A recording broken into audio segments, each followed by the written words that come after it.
On the continent of Corvair, a chance encounter brought 4 intrepid travelers together on the road to adventure. Though they began as strangers, they soon became known as the Hero Squad.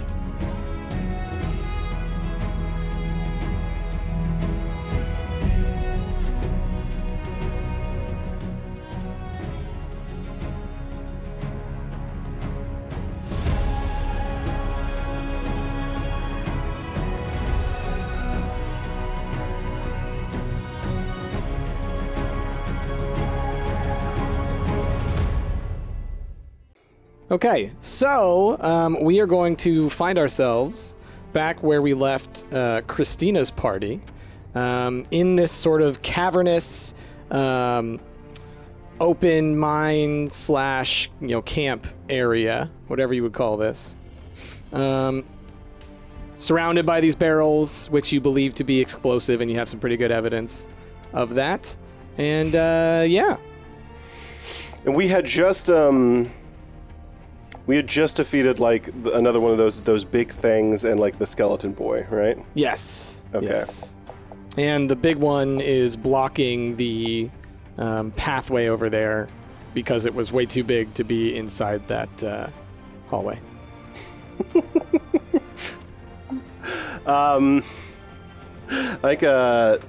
What Corvin does is he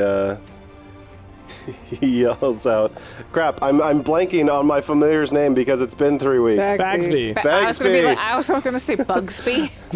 Bagsby, you can find your own way because he's still behind that thing.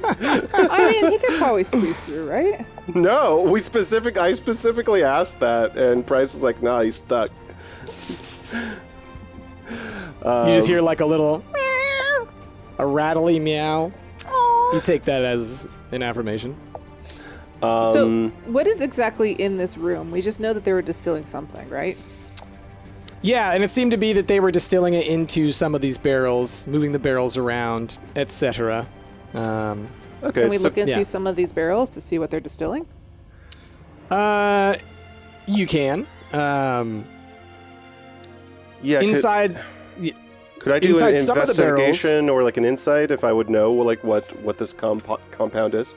Well, yeah. So last time y'all looked into some of the barrels, and you saw that it was explosive from what your knowledge was. So you look into these barrels, and once again, you're kind of like, okay, it looks like they're making some kind of explosive brew kind of thing. And specifically, is it in this distilling machine that it looks like that brew is coming out of? Yes, it looks like they were kind of pumping it out of there, or at least opening valves and whatnot to let it out. Got it. Okay, this seems super dangerous to be around, so I'm fearful that we should even touch this machine for fear of setting it off. Personally, I think our best solution would probably just be to get away from this thing as fast as possible. Is that what you're planning to do, Super Detective? Yeah, I mean, I see that there's a door over here. I'm thinking we should just get the heck out of here. This thing's might blow at any moment. But shouldn't we stop it? If it blows up, then it's gonna destroy the forest above. I walk over to Cherry and put a hand on her shoulder and it's like, that's just something that might happen. No, we can't let that happen. Oh gosh, there's gotta be some sort of book in here or something that we can read about this substance or something. There's gotta be. And Cherry starts rummaging around, looking at things, opening things to try and find something. Okay. To help. So I guess Cherry's trying to find any notes or documentation of what this potentially is made out of or how they've been brewing it and stuff like that. So looking for maybe a recipe potentially. Okay. Well, roll and investigate. Okay. Caveat, I just realized that D&D Beyond is not working with our thing, so I don't have access to the BTT stuff. It's not working? It's working. It's we're in it. It's working for me. but I'm not in it. Maybe I'm just having a brain moment. Did you open your character sheet instead of opening up VTT? Maybe. Ash, I accidentally flipped your character over. I noticed that I turned upside down at some point, yeah. I have no idea how to turn that back. Normally Okay, cool. it'll ask me to like open it with VTT, but it didn't this time, so I don't know how to make it do that. Do I just have to log into VTT normally then, I guess? You go into D&D Beyond, Yeah. into our campaign, and then from there you should be able to click join VTT as Cherry, I believe. Yeah. Okay, there it is. Okay. Weird. I somehow took myself to the weirdest place to get to not where I needed to be. Great. Good. Okay. We're set. Took some I'm sorry. roundabouts. I'm sorry. Investigation? Yes. Investigation. Working on it. Thank you. Sorry about that. You're fine. These dice, they take forever. That's 14. 14. Okay, yeah, as you're rummaging around, you find mostly like ledgers and whatnot, kind of supply checklists and things like that.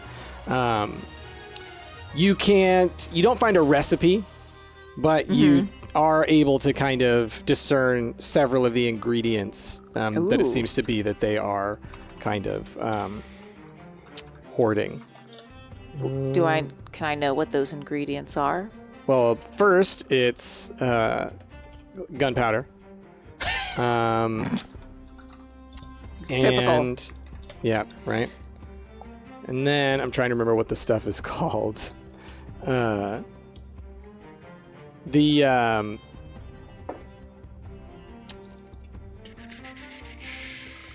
metal that's in the mountains. Bayeshk. The blue kind of metal spikes that you had seen coming out of the mountain as it crumbled. Bayeshk, which is a rare, hard, and dense metal with a purple sheen. So you can see that they are hoarding a bunch of that as well. And a sort of corrosive slime is the third part. Great. I take the ledger that I found and I hand it to Christina, and I'm like, I don't know what any of this is. What is this? But I think it looks important. Christina takes it from them and is just like, I don't know what this is either. Cherry takes it back and then walks over to Ravo and then hands it to Ravo and is like, We don't know what this is. What is this? Do you know? I don't know what that is either.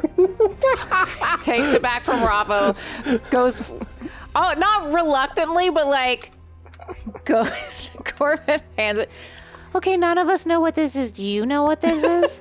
I think Corbin would know what this is. Yeah, Corbin knows what it is. Like, I think Corbin would just like take one glance at that and just instantly tell you, okay. You said that was gunpowder, bayeshk, and what else?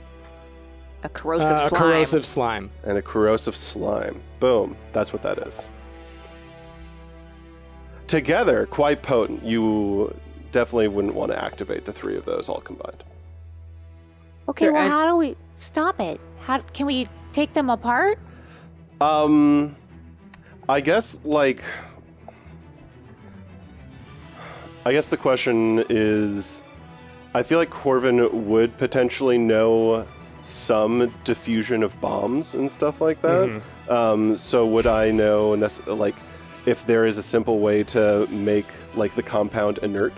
Like, yeah, roll a knowledge check. I think that would be based on wisdom if you don't have some kind of relevant knowledge. Insight, maybe? Okay, I'll do an insight. Yeah. We gotta keep this mind speed level over 50 at all times. 21. Yeah, you would know a couple of methods. One requires a sort of special blessed chemical that you're familiar with, but usually it's something that, only kind of paladins and whatnot in specific churches like the Silver Flame have access to it. So it's very, scarce. You're definitely not going to have any of that with you. Okay. The other is to bring it into the sunlight and allow sunlight to beam into the barrel on. Just unmoved. to expose it to the sun. Okay. Yes.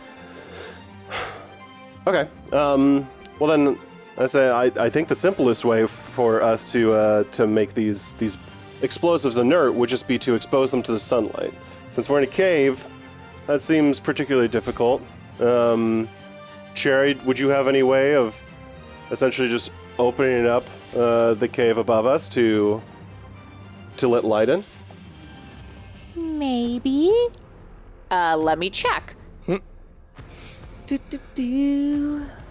Spells. I know I have a stone shape, but let me. Off the top of my head, I was wondering if you had move earth or. I don't have move earth. Do you have straight up just sunlight? Oh man! Again, Or- Atlas would be so yeah. useful. Atlas would totally have that. Yeah. Yeah. Atlas, where are you? Atlas could both help in both of those, making Yeah. the thing inert Yeah. situations. Atlas would just be like, "Oh, that's all we have to do." Oh. Basically. No, I can mold earth, but I don't think that's gonna be Okay. enough for we're very far down, so I'm just perusing my other spells. I think the magic that I have is not powerful enough to go straight up to the sun. Okay. Well, what we need is we just need to expose these to sunlight, or if anyone happens to know a paladin that could potentially make us a very unique and specific brew that could then make this inert as well. Either of those would be good options. Well, I know a paladin. Unfortunately, he's not here. Oh, can we go get him? No idea where he is. Oh, well, that's okay. Does he know any paladins? Which one? Corbin? Me? No, your paladin friend. Maybe he knows other paladins that are more readily available. He probably knows some, but he doesn't talk to them.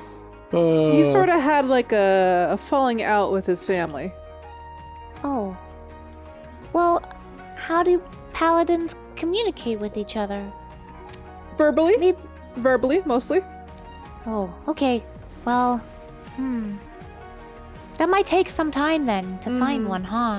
Well, if we maybe just carefully leave this room, maybe these things won't explode. We can come back with somebody that knows how to do this. Yeah. Yeah, that seems good. Yeah. I'll say, now that I know what it is and feel slightly more secure about what this thing is distilling, is there just an obvious off button on the distilling machine?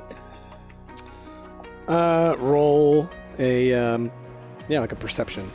Okay.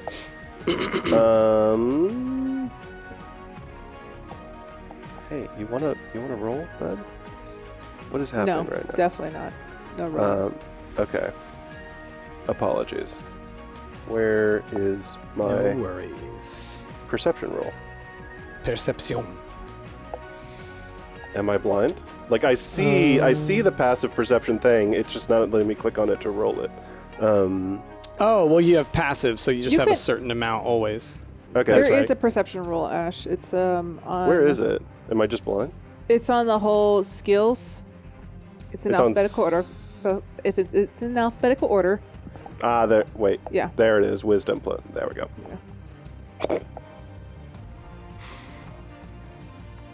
7. So you're kind of looking around this machinery, It's very kind of steampunk in the way that it works. And you notice 3 levers. And the issue with these levers is you don't know which one is the right one because you're not familiar with this model of explosive maker, whatever it's called, chemical factory. And you know that one of them will likely hasten the process of the creation, which might cause it to overflow and become a little agitated, which would not be very good. And the other would be a flush of the system, pouring out everything that's currently inside of there all over the floor around you. And then the last one would turn it off, but you don't know which one's which. Okay.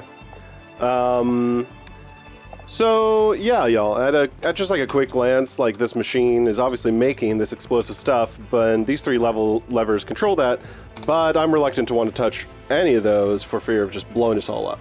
So, leave? May I take a look? I mean, sure. What knowledge would you be drawing on with this? Based on what Corvin is saying, I'd probably be looking at like where the levers sort of like what the levers are connected to, some of the wiring, where like, you know, like trying to like follow the wires and like where like how the contraption's made.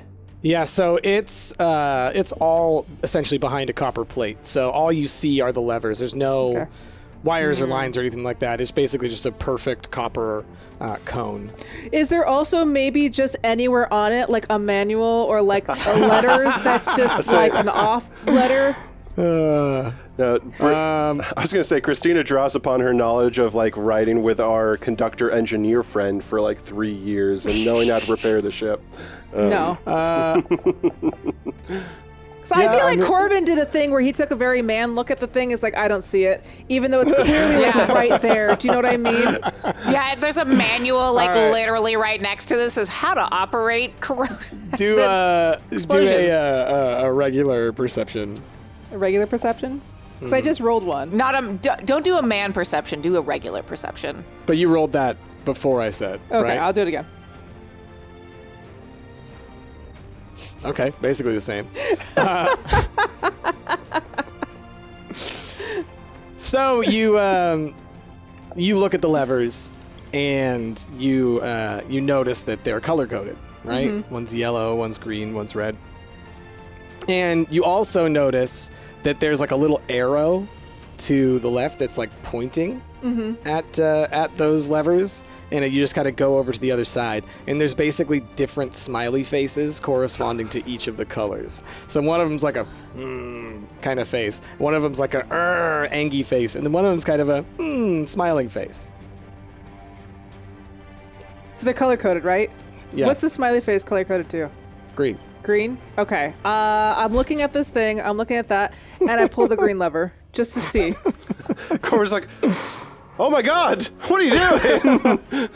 So the thing starts to rumble and kind of shake back and forth very violently, and steam is kind of popping at the edges and whatnot, and then it just kind of settles. And it sounds like the churning and everything has slowed down, and you can hear like kind of a slow churning kind of start to slowly wind down. Cool. It's off. I have solved that puzzle. Corvin comes out of his huddle holding his hands above his head, looks up and is like, oh, well deduced. Okay. Yeah, there was instructions on the other side.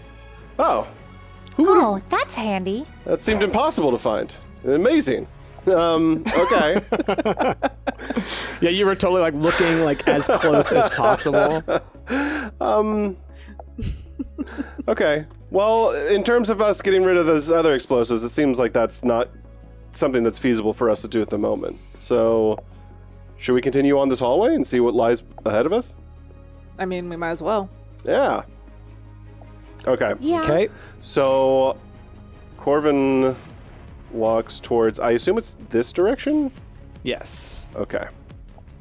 All right. So as you get over to this hallway, as you head over there, and you're traveling through it, you start to notice more and more webs as you're moving deeper into this cavern. So at first it seemed like, oh, there's some cobwebs here and there, no big deal. But as you're getting deeper in here, it's like, okay, there's clearly webbing starting to cover the surfaces of the walls.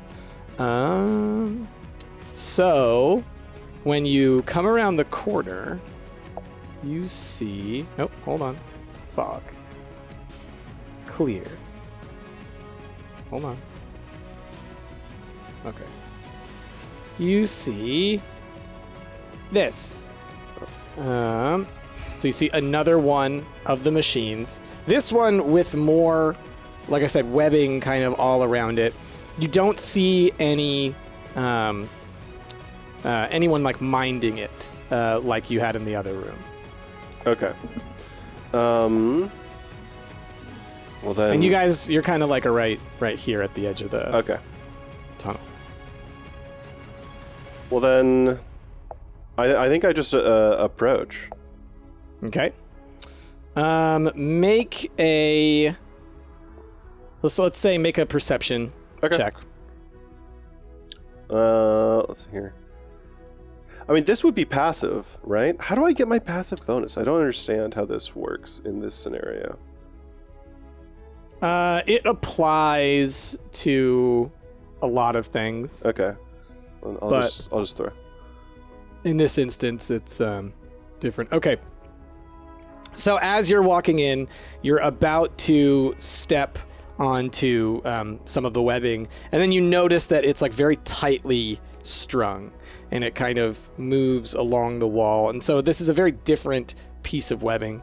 And as you kind of turn your gaze upwards, you start to see several of these guys kind of clambering along the walls. So these are cave fishers, and so they're kind of like, they look like those cave spiders, if you've ever seen the cave spiders before. Kind of. They kind of have like the long, like big crab arms almost, like the grabby ones. Anyway, they're like that, climbing along the ceiling, and then they have these sort of like dangly proboscis kind of deals coming down from them, and they're just kind of skittering all over the ceiling. How large are they? They're about the size of, I guess like not quite a cow, but like, you know, a little bit smaller than that. Maybe like the size of a donkey. Okay, got it. Something like that. Okay. Mm-hmm. And there's two of them that I see right now anyway? That you can see, yeah. Okay. Okay. Have they noticed me yet? No. Okay. And that's you when you were about to step on that filament, you kind of recognize it as a sort of alarming one. Like, you haven't seen this web version of it before, but you've seen this on some crime scenes where there's like a little line that's drawn from place to place and clearly was like an alarm. Corvin steps back, if I can. And I relay the fact to everyone else that there's two ridiculously large donkey-sized cave spiders in there. Maybe we should just let them live their best life here. Isn't this their home? Maybe we should just, we've gathered enough information. We could go back. Oh, you wanna go? I mean, we could go all the way back to your temple. Is that what you're just saying? Yeah, I mean, don't we want to take care of the explosives first? Yeah, I mean, I thought that we were gathering more information about the explosive by going further in. But yeah, I mean, if you want to just bounce, that's fine. I mean, I just don't want to disrupt them in their natural habitat, in their home. Like, we're invading on their land and their home, so that seems rude. Are you scared of spiders? No. They're very nice. Do these spiders look intelligent at all? No. No, not at all? No. Okay. Yeah, in that case, if we wanted to not disturb them... Maybe we could put them to sleep or something? Could you do that? No, I can't, but maybe someone else can. I can do something to one of them.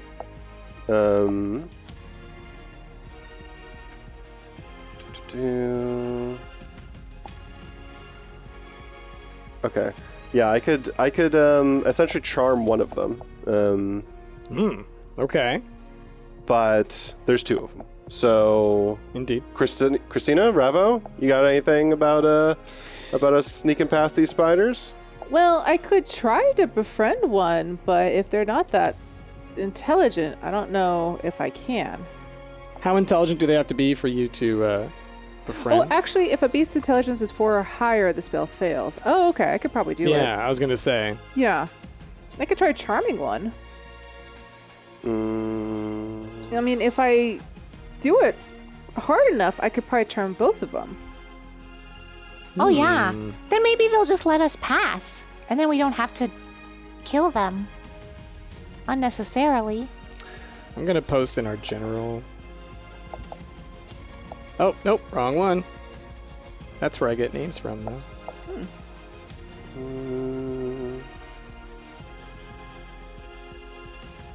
Let's see. Yep. That's what it looks like. Oh, yeah, I looked Oh, them yeah. up. Ew. That's gross. Yeah, I could try charming both of them. Okay. Okay, so I walk up to where Corbin is, and I cast Animal Friendship, and I'm going to do it at, like, level 3. Okay. And so you're gonna need to run me through the spell. Why doesn't it show anymore? You can send a game log. So I'm trying to do, but every time I do it, it just fills up the,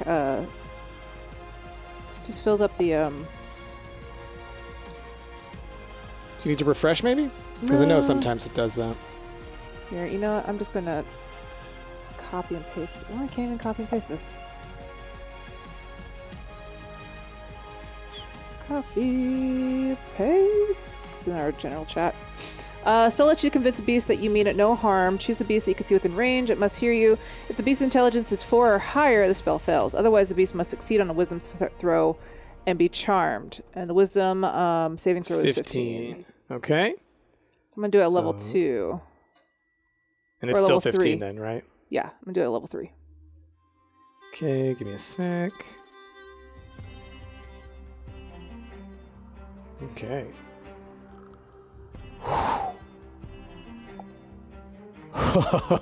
Okay. You find it actually quite easy. Cool. You kind of do it, and immediately they're just both like, friend. So I know that they're charmed. Yes. Mm-hmm. Okay. So I carefully step over the tripwire that they've laid, Mm-hmm. and I call to them. I'd be like, "Hey, sup, buddies? Kind of skitter across the ceiling. What are you up to?" They just kind of like skitter back and forth. Mm-hmm.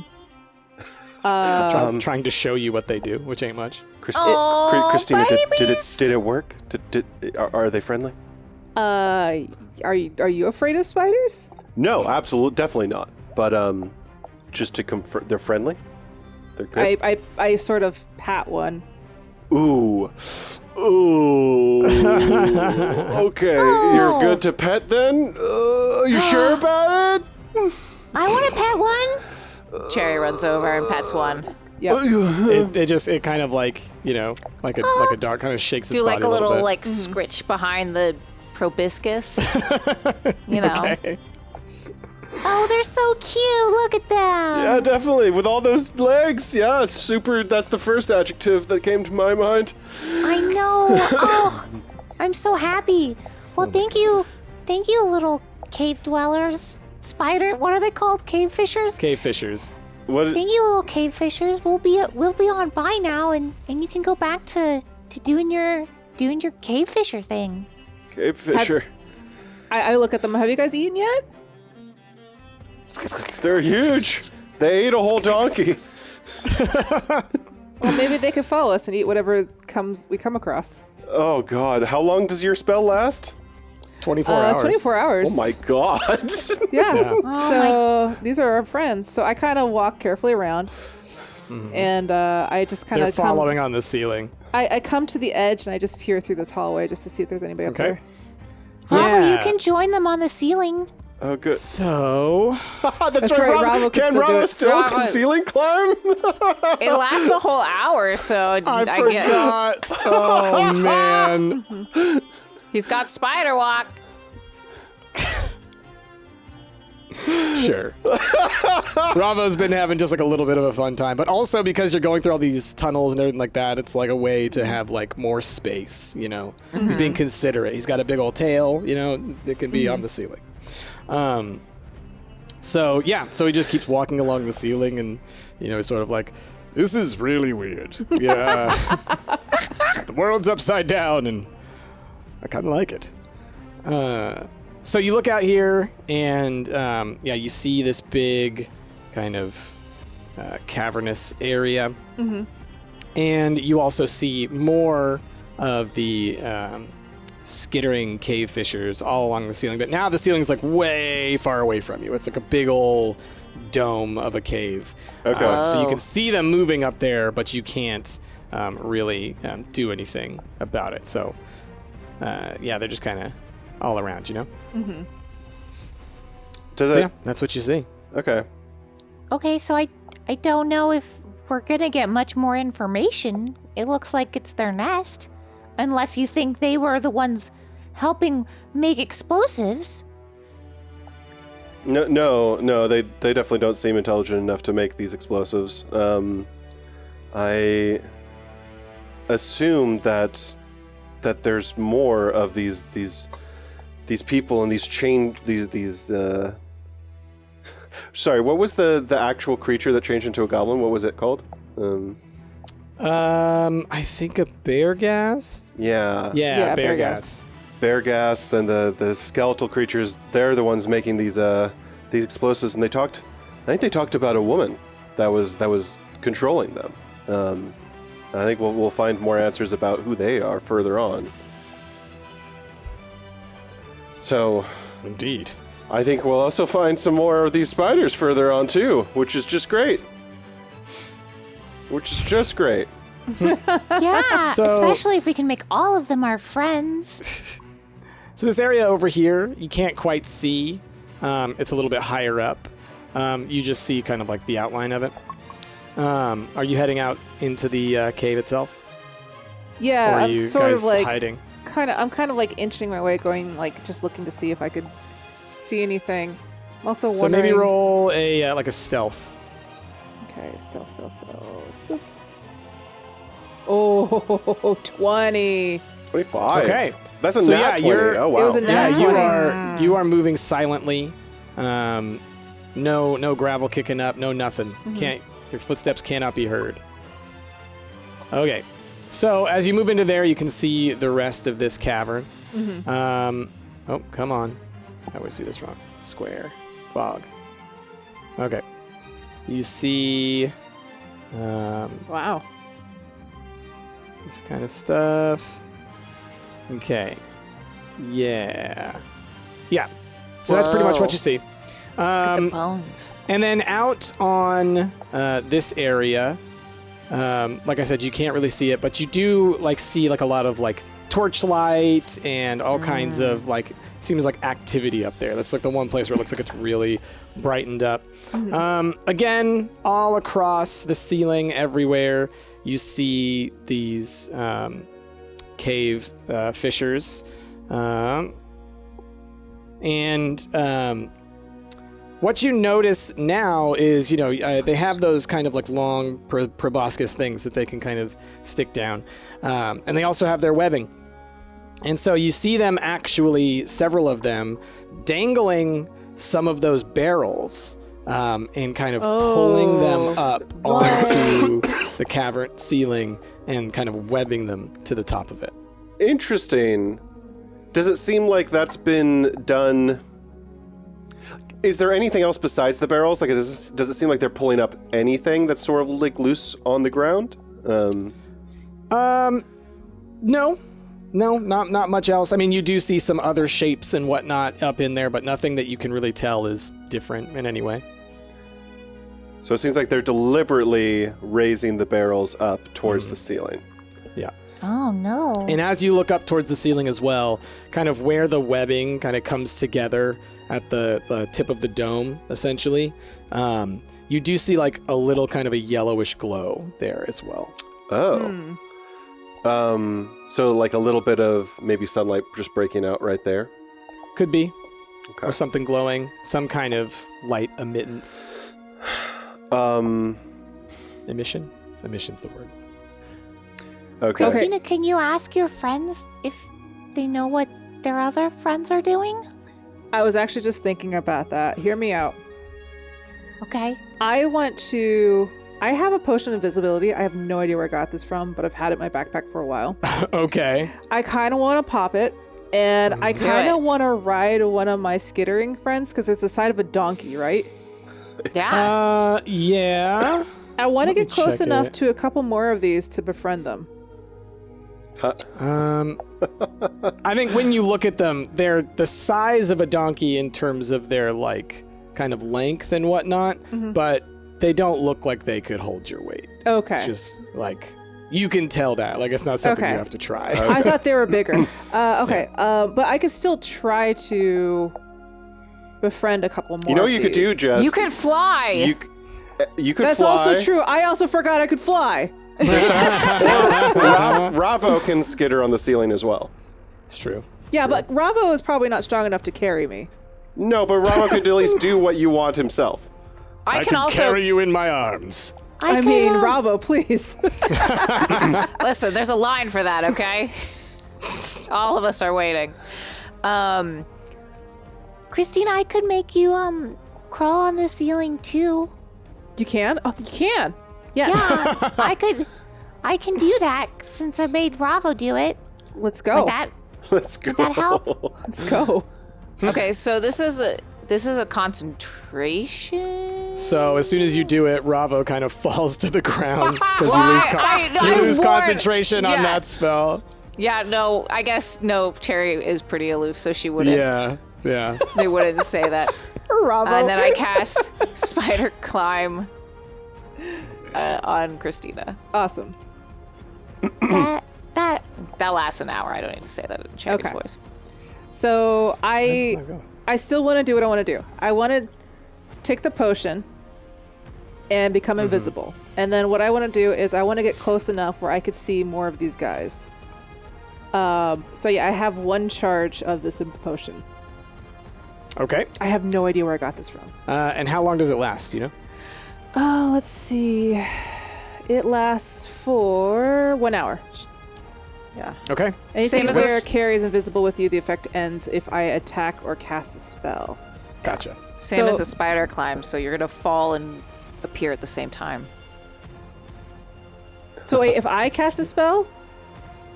Because you're No, concentrating. She's saying they both last an hour, so when the spider thing runs out, you'll also become Yeah.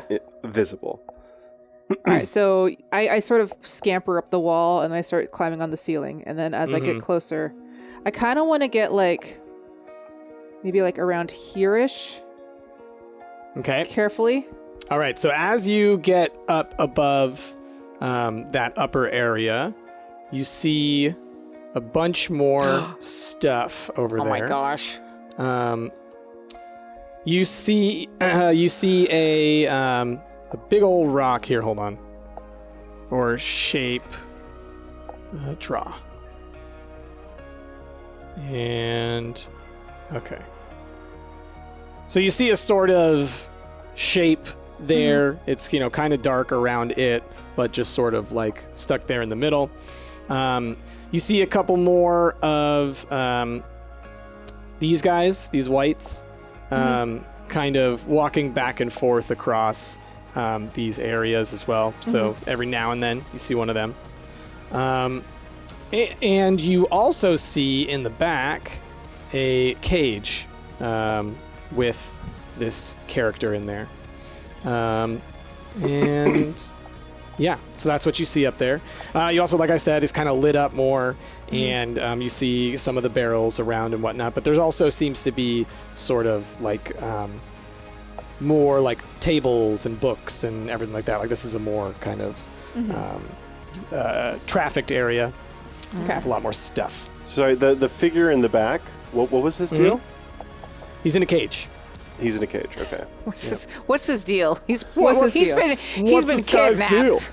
What's this guy's deal? So seeing all this, I kind of come back carefully, and I round up these two guys, my friends, and I start pushing them forward so that I can kind of hang out behind them.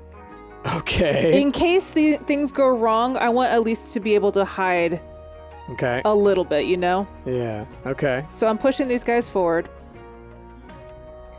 I'm hiding behind them because once I cast the spell, the potion kind of goes off. So Yep. we're pretty high up, right? So I imagine Yep. things on the ground are not looking up. The only thing that are up here is going to be these guys. Okay, so I'm going to cast... Let's see, 1, 2, 3, 4. I'm going to cast my Befriend Animal at level 4. Okay. But that's gonna break the one that you currently had, yeah? Does it break it? I don't remember. Is it a concentration spell? I think it might be. Ba. Perhaps not. Let me check. No, it just says 24 hours. Oh, whoa. Okay. Okay. Whoa, Casting time that's, it's instant. that's great. Yeah. So I'm gonna do it at level 4 because level 4 I can. Oh, I see. Yeah, but if anything harms them, then If they, if your companions harms the target, the spell ends. Yeah. So, yeah, I'm gonna cast on this guy, this guy, this guy, and this guy since I've at level 4. Mhm. Okay. They just need a 15. Yeah, give me 1 second. Let's see. Is that Okay. slot?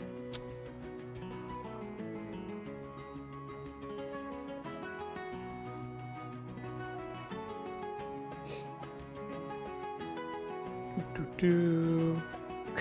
Christina's animal horde. I love it. Okay. So, as you do this, you notice. Gosh, I'm gonna have to figure out a way to show this off. That.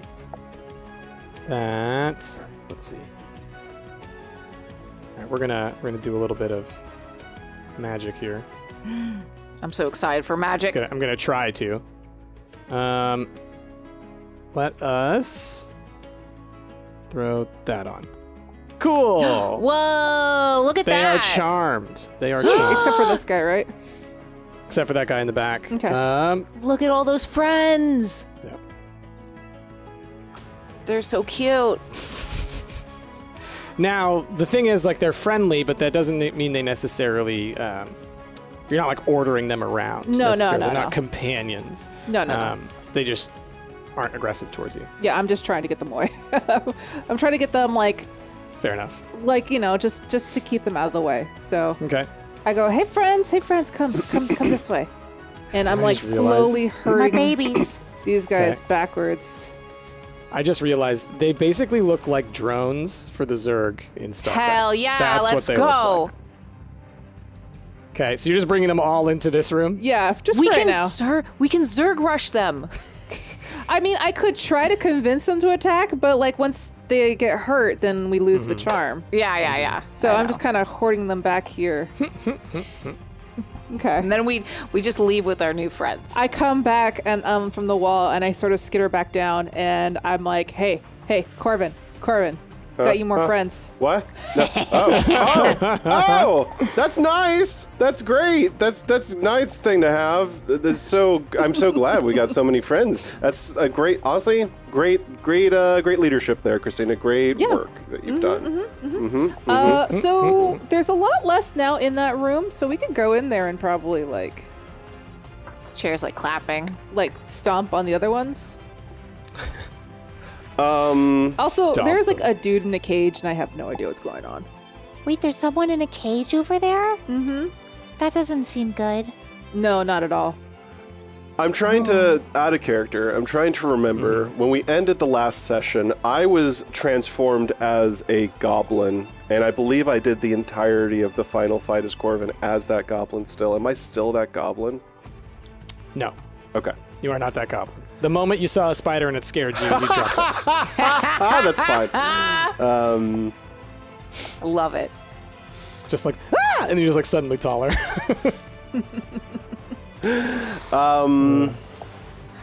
So you want us to go out there and have your spider friends fight those other spiders out there, huh?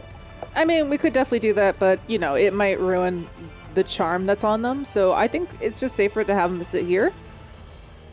Oh, maybe. Maybe once the... Go ahead. Oh, maybe they could, like...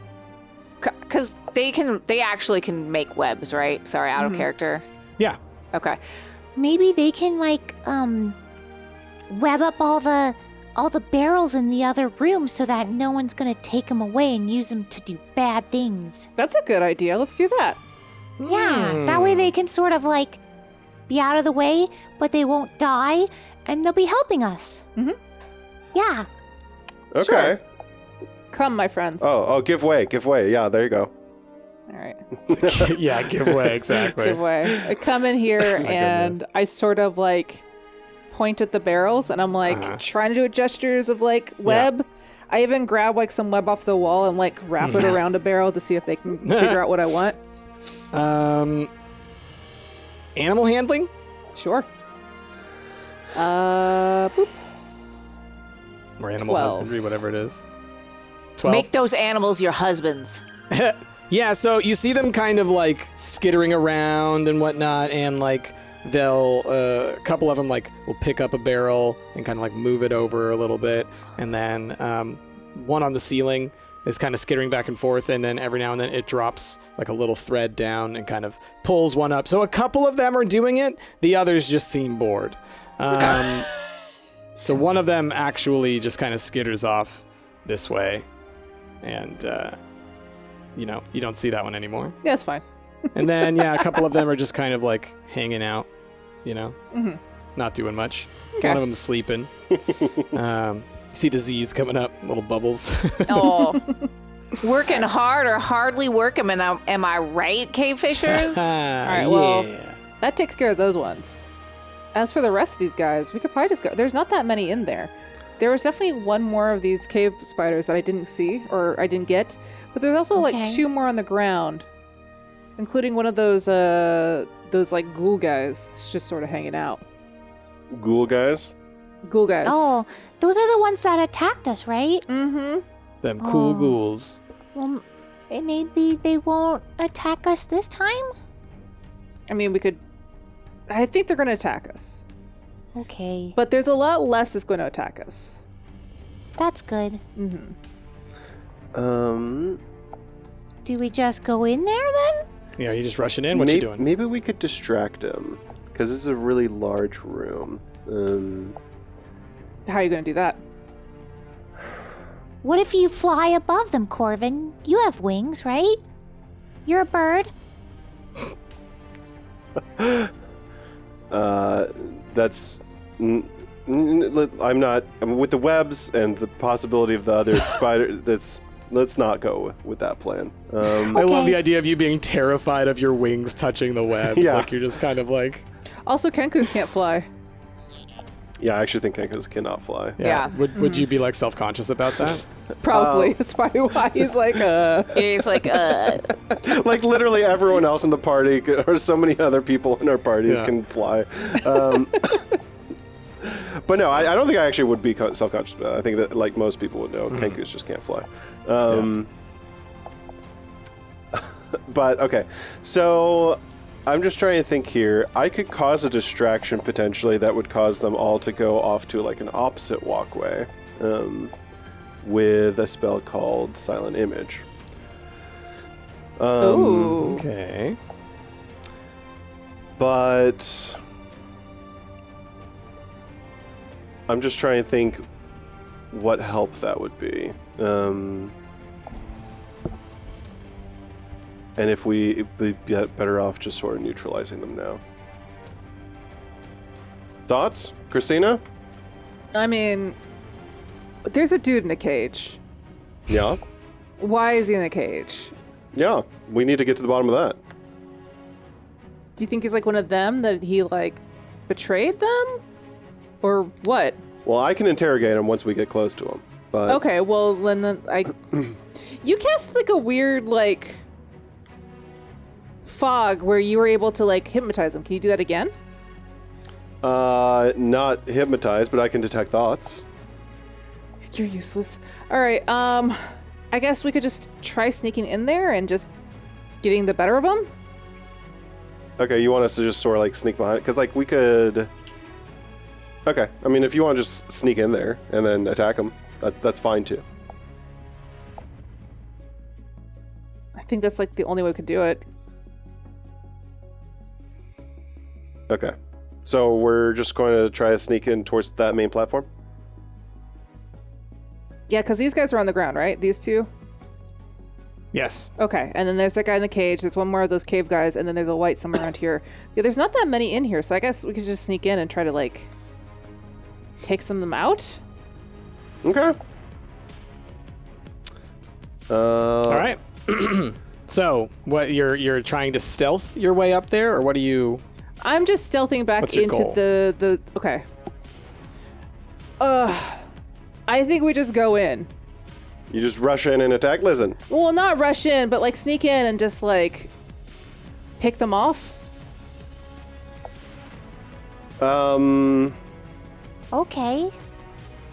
listen, I think there's always a smarter solution to all this Then combat. come up with one. Why do you keep asking me what to do? Fine, I'll do everything. I cast Disguise Self on myself, and I appear Okay. as one of those skeletal guys from the previous room.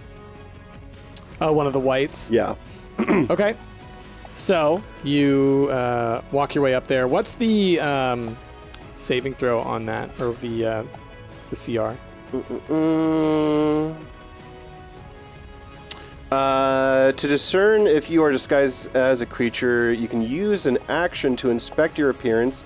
You must succeed on an intelligence investigation against my spell save DC. So, Okay. I think my spell save DC, is 16. Okay. Let me see. Open stats. But it isn't. So- it isn't even like a passive thing. Like the creature literally has to use an action to do it. Yeah. Yeah. Yeah. So yeah, I walk up and I sort of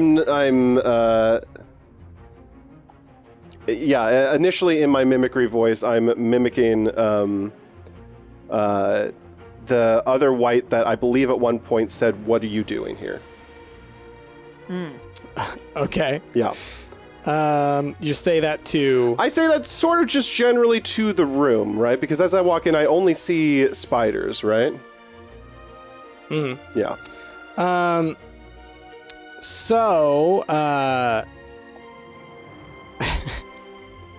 you say, "What are you doing here?" What are you doing here? And then I think I'm like, how do the spiders react to me? I guess is the first initial thing that I'm trying to determine, and if they are seeming noticeably perturbed at me.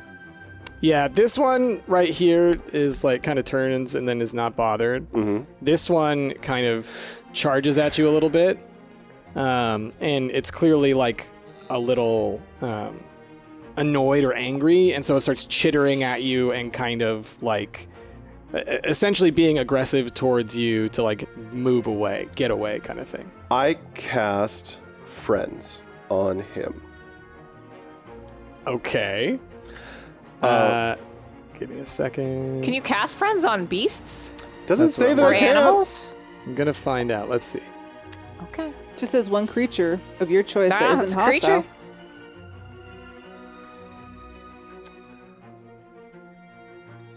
Let's see. Advantage on all charisma checks.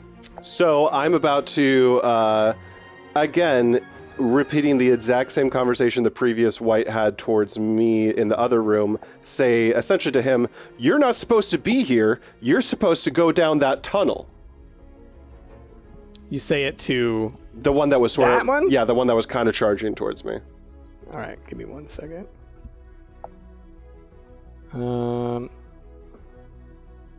Okay. So it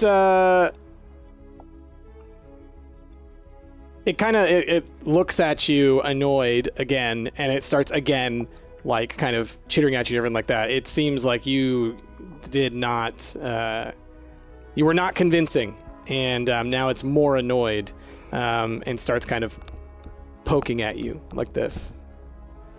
Let's see here. Then in a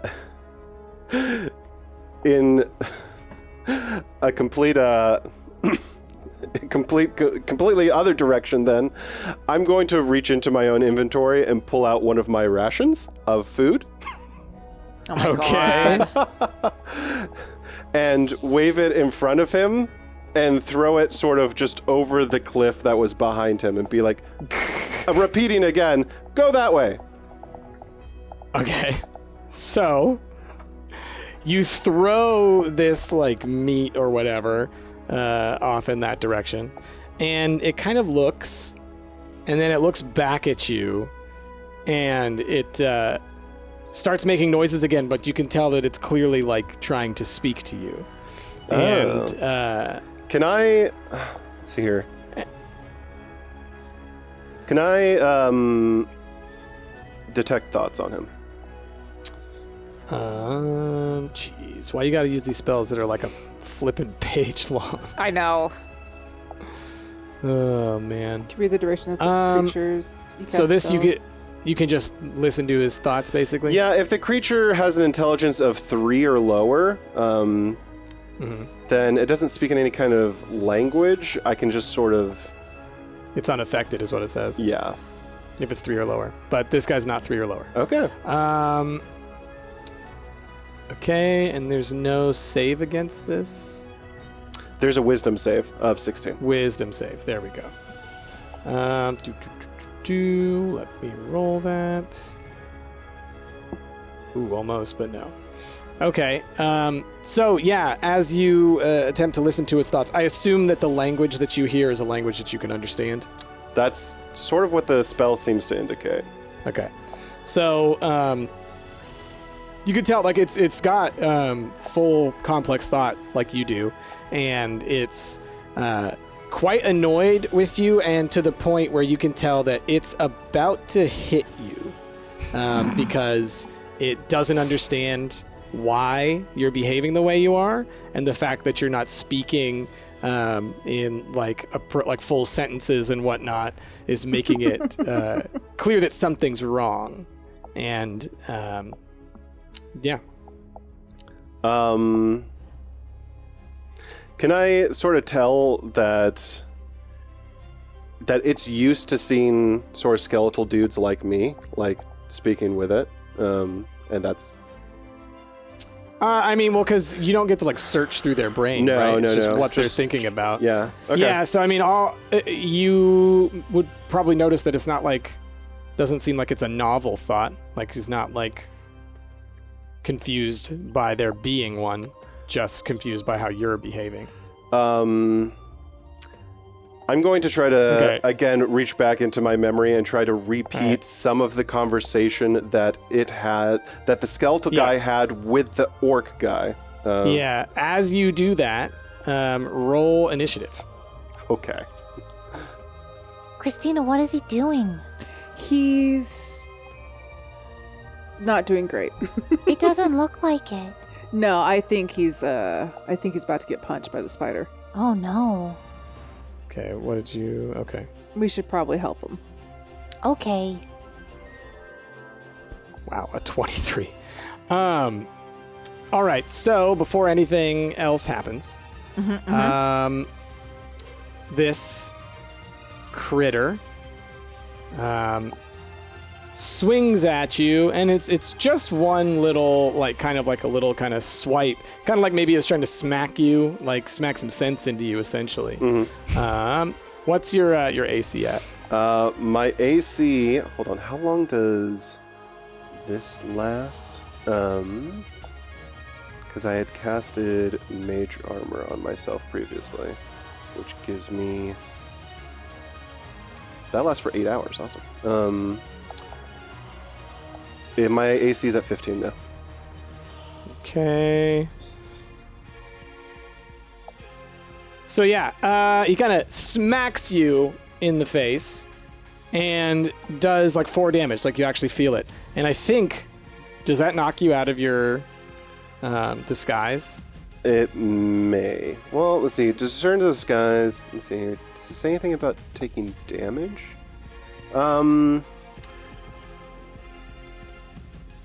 If the spell had a hat as an outfit, objects would pass through the hat. Like, yeah, I think this just breaks it because they would obviously notice that it's a disguise if they touched me. Yeah. So the disguise instantly vanishes. Yeah. Okay. Okay. And you see sort of a kind of realization appear on the creature's face, as difficult as it might be to fully understand what that face is. And you actually see it kind of pull out a dagger that it was hiding. Wait, the spider has a dagger? I would still be reading its thoughts, is the thing. So the realization, what do I learn from that? You learn that it now knows that you are an imposter. Okay. And you would also know that like it is thinking about how to alert its allies. Okay. Okay. Question. Uh-huh. Are there any plants on the ground at all? Yeah, let's say or I vines. mean, we're gonna go ahead and we're gonna extend your command of the different phyla so that you can also do, or kingdoms, whatever. So you can also do like mushrooms. So. Oh my God! Yes, thank you. Yeah. So for people out there, mushrooms are not plants, but They're fun we're going guys. to allow Enna to mess with be mushrooms lichens. as well as plants. Hell yeah, I love mushrooms. I'm gonna So eat 'em.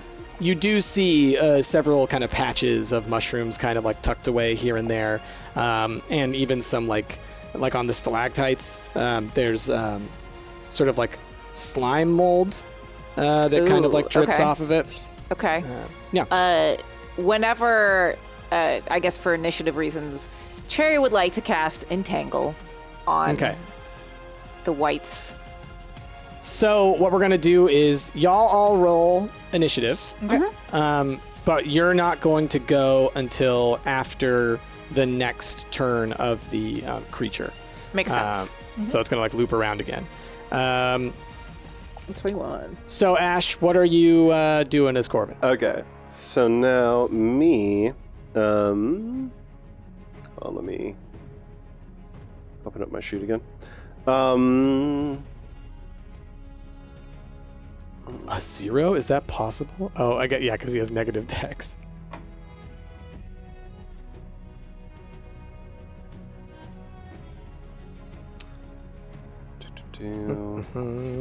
Is this a bonus action? No, it's not. Okay.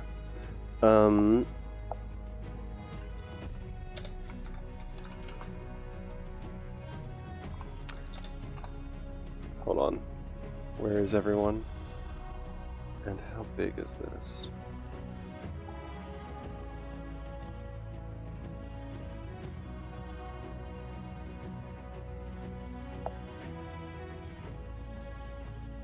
Okay. I cast Nathar's Mischief in a 20-foot cube that would surround the 2 spiders that are closest to me. Okay. And what does that do? You can see within range with Faye. It's ridiculous, is what it does. Oh my gosh. Okay. Oh So my let's gosh. let's make your cube draw. Square. And so 10, 20? Is that how big it should be? That's how big it should be, yeah. And then just sort of like, I guess, just touching both of them. It may still touch me because of that corner. Trying Maybe not.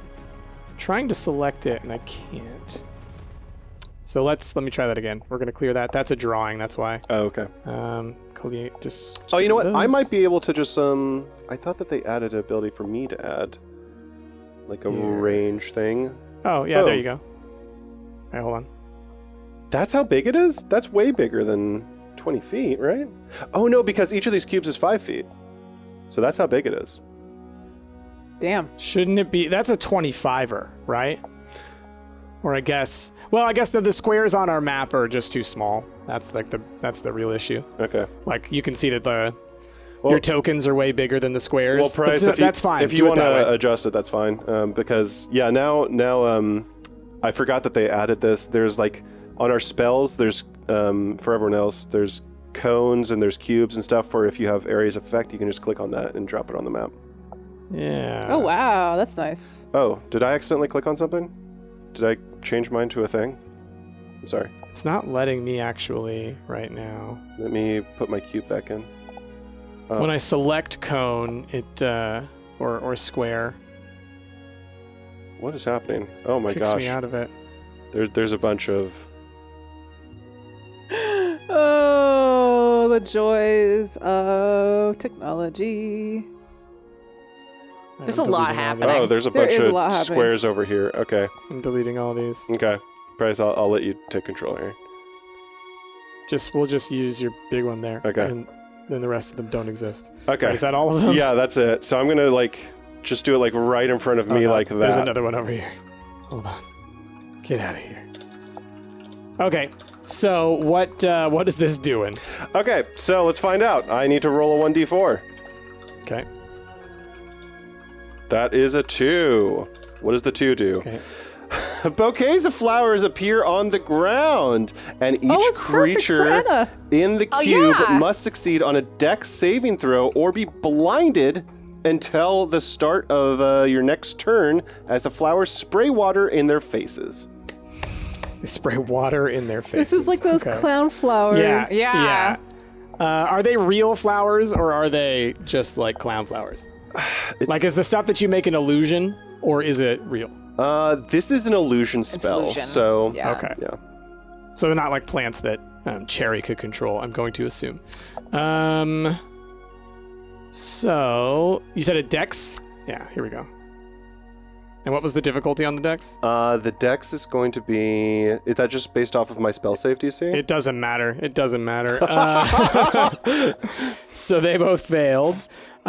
So they are allegedly blind Until my next turn, basically. until your next turn. So yeah, he's going to kind of recoil a little bit. And then real quick, let me check something.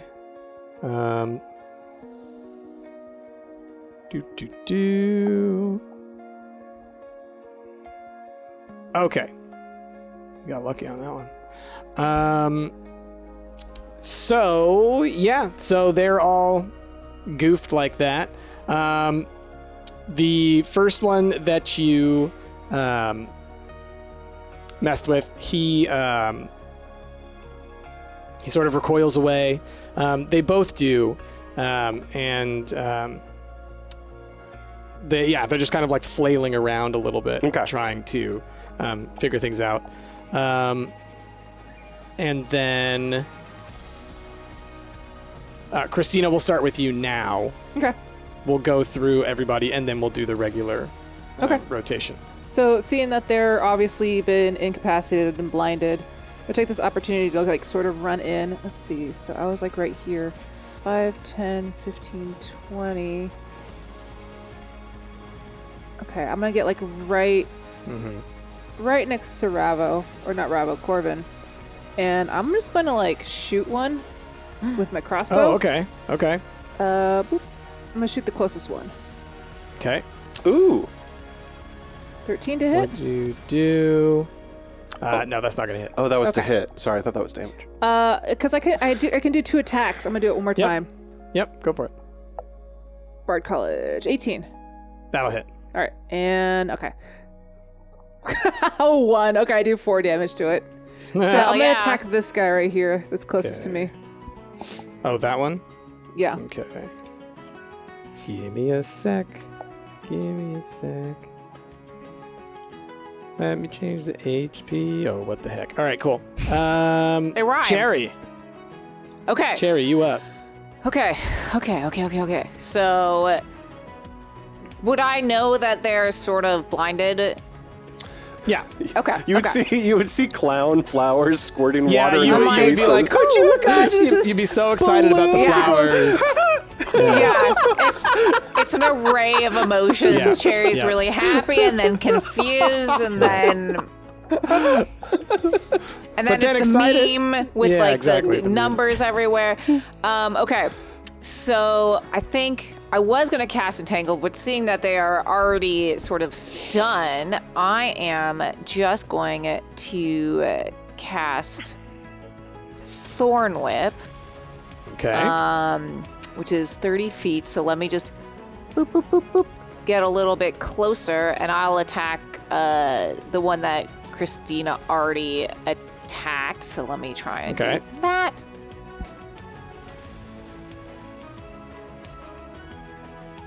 It's going. We're waiting. I don't know why my dice are like the slowest dice ever. Ooh! Hell yeah, 19. Wow. Yeah, that'll definitely hit. Okay, for You have a 2d6. +9 to hit? Yeah. With that one. With yeah. that one. Because it's based off my wisdom, and my wisdom Yeah. is strong. Yeah. I'm very The wise. strongest. Okay, 6 damage. Okay. And what is the effect of it? Or is there not one? The creature takes 1d6 piercing damage. Well, 2d6 for the level. And if the creature is large or smaller, you pull the creature up to 10 feet closer to you. Okay. Do you want to do that? Not really, but it's fine. Yeah, sure. Let's do Okay. it. All right, so you pull it closer. Why is Great. it red? It should not be red. Oh, that's why. I updated his HP, or not his HP, his AC. Oh, okay. So okay, his AC okay. had gone up to a very high number. Okay, there we go.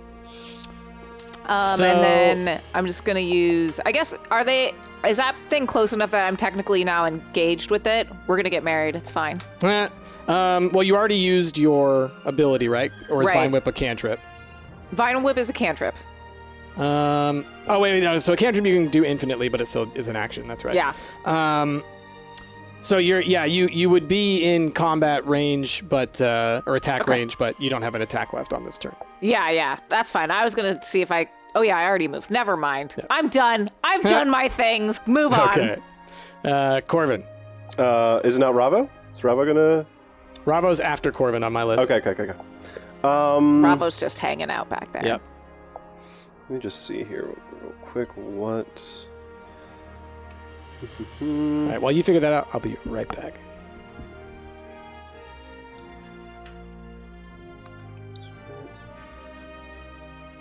Y'all in chat, what's your favorite spell? Or what type of spells do you like? Do you like damage boosting spells? Do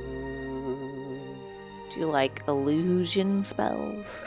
Oh my god, Jasmine. That's so cute. It says uppies. Uppies. It needs to be an emote. An uppies emote. Uppies.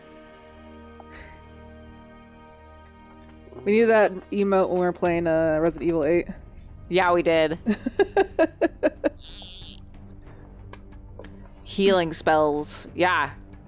I love silly cantrips. I love silly things in general. I like spells that get me out of fighting. All right. What's up? What's going on? You figured it out? Okay, so yeah, here's what I'm going to try to do. As a bonus action, I'm going to cast Dragon's Breath on myself. Oh, okay.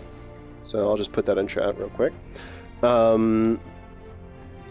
And then, as my action, I'm going to cast out in a 15-foot cone towards the spider that's in the center of that square there. Okay. Ice damage. Can you build the cone? Can you make the cone real quick? I think I can. Let's see here. Boom. I think I hit make a cone. Oh yeah, there it is down there. It might be at the bottom, yeah. It's green, but it's going to be ice That's damage. fine. That's ice damage. Okay. Which way do you do it? Can I rotate this? Should be able to. Oops. Okay. You dang flipped it. that's not the right direction. okay. But that's sort of the, I mean, the vibe. I that get I'm what getting. you mean. Yeah. Okay. And it's ice damage. Give me a second, real quick. I'll just let you know, I'm specifically hoping that something extra will happen to him because he's covered in water. Oh. Gotcha. Okay. And what is its dex? So it needs to say a 16 dex save. Yes.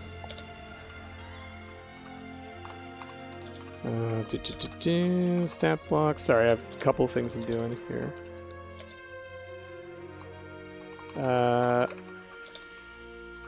Okay, so...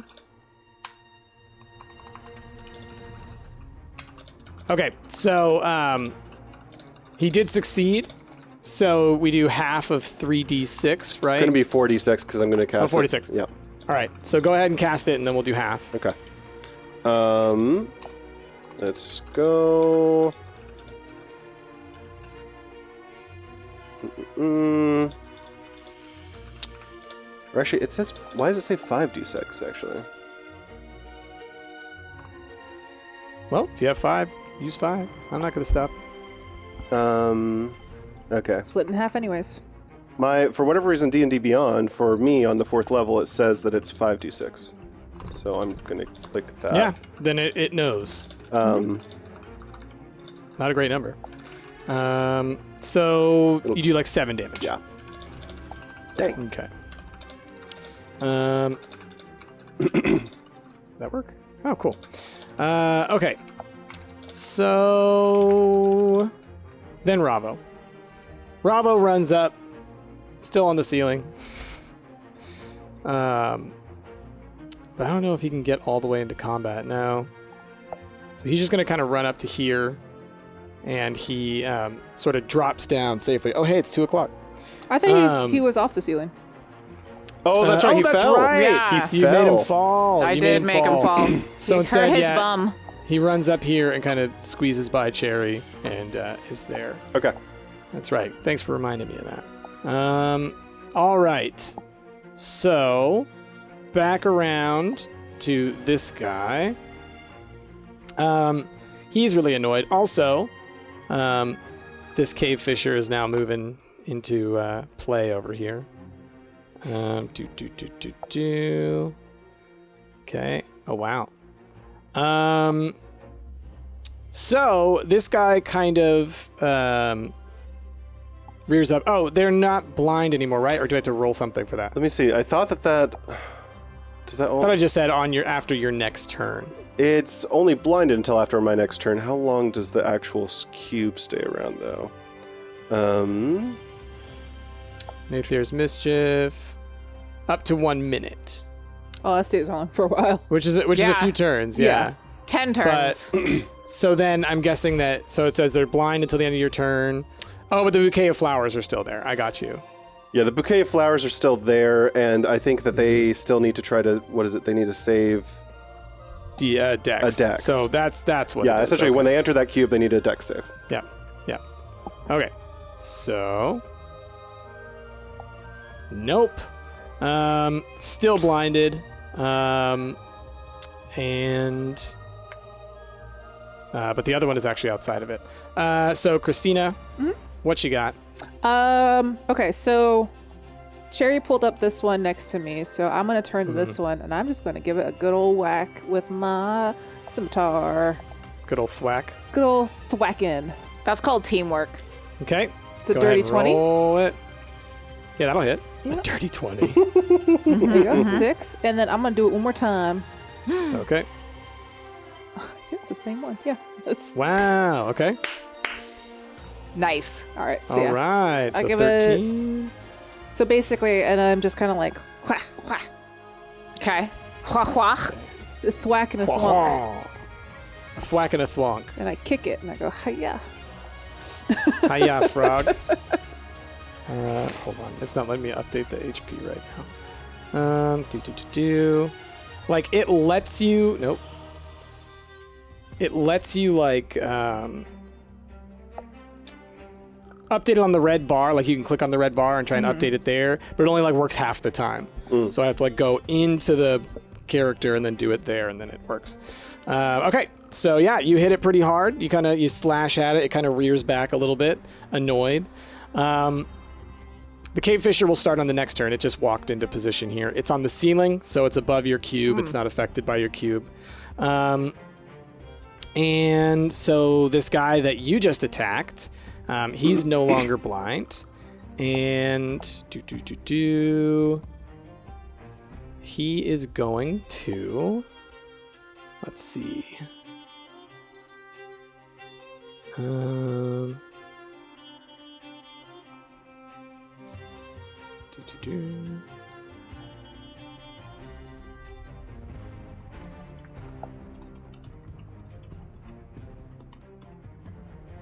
Okay, sorry, he's got some stuff. He's got special moves? He's got special moves. Oh no, that's not good. Yeah. Let's see. We don't like spiders with special moves. Nope. Corvin Okay. especially doesn't. So, at least for now, it seems like it's just wanting to harm you. So it takes its dagger, which is kind of dripping a little green off of the edge, and he slashes at you with his little dagger. And so he's got his like 6 legs that are kind of skittering and holding him on the ground. He's got one hand that he kind of is, his like blocking hand that he's got his little dagger in the other one. So he stabs at you. Okay, and he hits. So he kind of gives you a little stab on the side, and he does 4 damage plus 13 poison damage. In D&D 5e, because now I got to figure out how to do poison. I think damage might not actually have like doesn't poison you per se. I think it's just a type of damage. Oh, is it not damage over time? Let's see. I think that's what I'm looking up. Yeah, poison damage D&D. Okay, poisons are it's over a longer period of time. So, we're not going to worry about that in combat. Okay. I guess actually make a Constitution save. Or just make a Constitution roll. I'm gonna be Jazz. okay. Yeah, I was quite honest. I Yeah. couldn't remember who you're talking towards. No, yeah. Okay, yeah, that's bad. Okay, so yeah, you're going to be poisoned. We're going to deal with that after combat because it's going to be a more long-term kind of thing. How much did I take though? You took 13 plus 4, so 17 damage. What was I going to check? 32. Oh,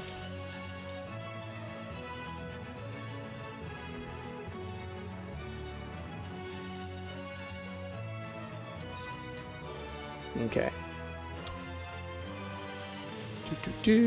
All right, so next up, the cave fish already went, that guy went. Next up is Cherry. Okay, so in the 6 seconds that have happened between the last 6 seconds, Cherry vine whipped the creature towards her or towards them. Was like, "Oh no, I didn't mean to do that," and is like, "Dang it!" But then Christina's like, "Slash, slash," and so then Cherry's feeling a lot happier. But then they look over at Christina, and now Christina looks almost pale and green, like they do, and is like, something is not right. So they sort of reach over and pat Christina on the arm and cast Lesser Restoration, which takes care of poison. So look at send them that. Yeah. Whoa. Cool. You're not looking so hot, Christina. Thank you. Oh, Thanks, buddy. All right, Corbin, what you got? Um, Got a little skull on there? I put a poison marker on it. I'm trying to get it off. Oh, that's a poison marker. Nice. Oh, that's cool.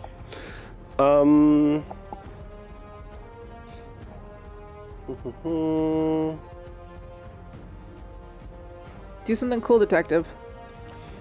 You know, I may just try to do the same thing as I did last time, which is casting Dragon's Breath again. Okay. And then again, I'll drop down that cone. We know where it's going to go though. Yeah, it's fine. So Okay, and what's the save again? The save is a 16 dex. Dex. Okay. Roll your damage. All right. This is going to be ice damage. Whoa. Still doing ice. Okay. Okay. So yeah, you blast it. This time it definitely seems to be more affected than before. So we will call that. Okay. Oh gosh, come on. You're killing me here. All right. And then it's Ravo up next. Can I ask? Yeah. Because they're covered in water, I'm specifically wondering if all of their many legs are now slippery. I see what you're trying to do. Sorry, I need to, it's the kind of thing where I don't think that necessarily that's like a mechanic in D&D, but we can talk about it. So you're trying to freeze his legs a little bit. Yeah, or at least make it so that he just can't stand up. Okay, I'm going to roll a save on this one to see how well essentially he can stand up to your freezing. Can it withstand that effect? Okay. And it does. So you see it kind of kind of frost and whatnot, kind of maybe building up a little bit on it. Okay. But every time it kind of cracks its limbs a little bit and kind of knocks the frost off, so it doesn't quite impact it that way. Okay. So Ravo kind of does essentially a leap over here to get in front of this guy. Oh, actually, hold on. Is that friendly creatures, or is it also, or is it only opposing creatures? What? Your area of blindedness. Oh, it's everyone. Anyone that walks in there will have to do the save. Oh man. So it's called mischief. You are a butt. So Ravo is kind of at a loss for what he can do, so he kind of walks up this way. Also, although I'll say that if Ravo wanted to use an action to tell me to break my concentration, I could. No, Ravo's not gonna tell you to do nothing. He's not gonna step on your toes. He wants you to be free. Let's see if there's anything that Ravo can do that's kind of.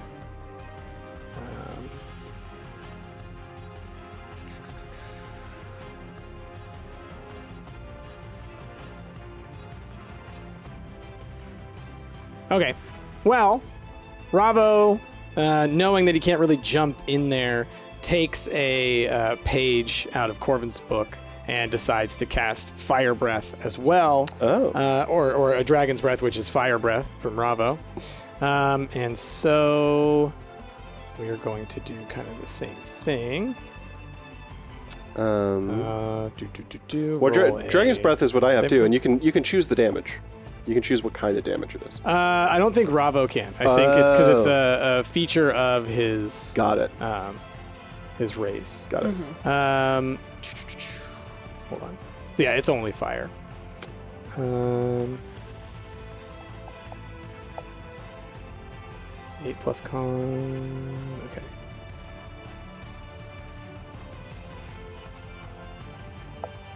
Okay, gotcha.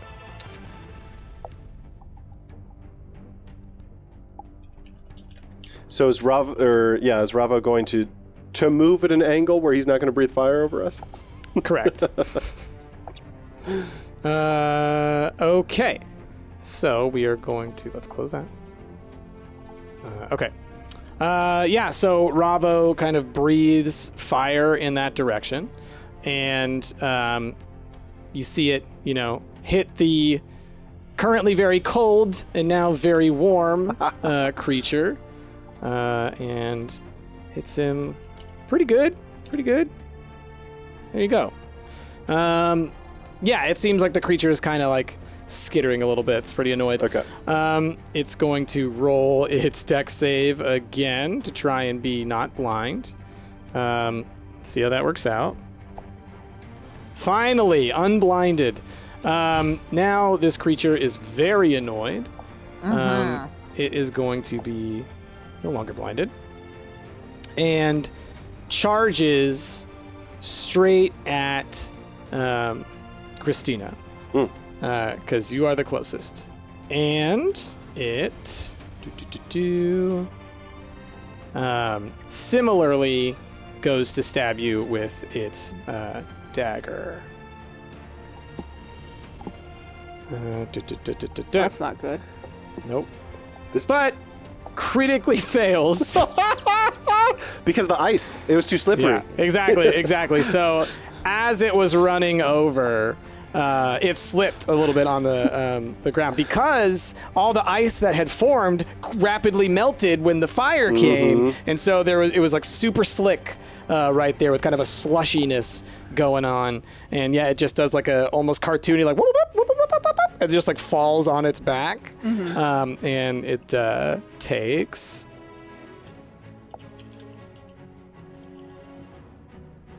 Only one damage of embarrassment. It scraped its knee. Oh, One Kisses embarrassment boo damage. All right, Christina, it's your call. Okay, so this guy is kind of close to a cliff, right? Yeah. Okay. Yeah. I want to cast Hideous Laughter at it. Okay. Hideous Laughter is basically a creature of my choice. I can see perceives everything as funny. It needs to save a wisdom of 15. And if not, Okay. it falls prone to fits of laughter. Okay. So, let me again. It is unaffected by your laughter. Okay.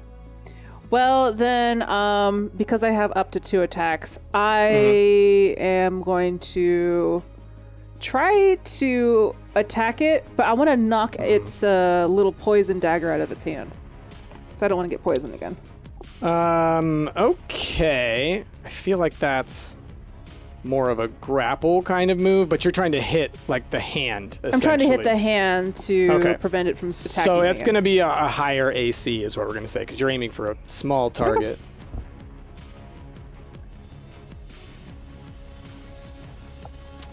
That's not going to be enough.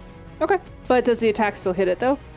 No, because you were aiming for a very specific part, and so you basically slam it into the ground. Okay. It's That's like fine. Fallout. Yeah, you know? that's fine. Okay, so next up, it's the Cave Fisher. The Cave Fisher runs, skitters over the top here. Which one? And... Is he not blind? No, because he was on the ceiling. Oh, okay. Yeah. Let's go like right here. Just so I can see it for now. Step lock. Okay.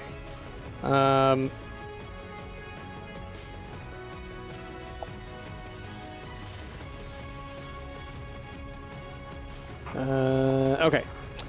So what it does is it looks at Ravo and it shoots out a web super fast at Ravo. No. So Ravo needs to make a save. Oh gosh. Oh gosh. So many buttons. I need them to stop. Stop it. Stop it. Okay. I need you to roll a...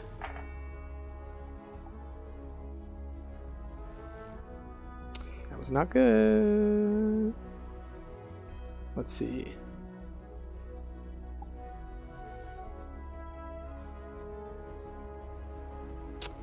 Okay, so let's try this.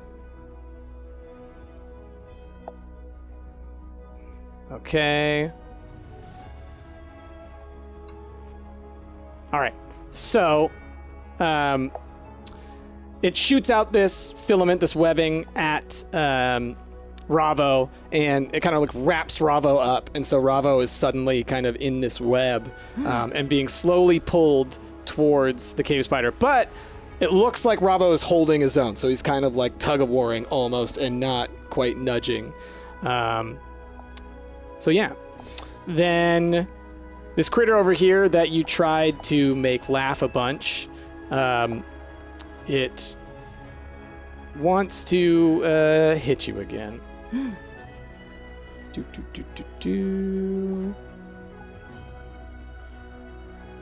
But real quick. Oh, come on, let me see the spell. Got to go into a whole thing. Oh, it's that.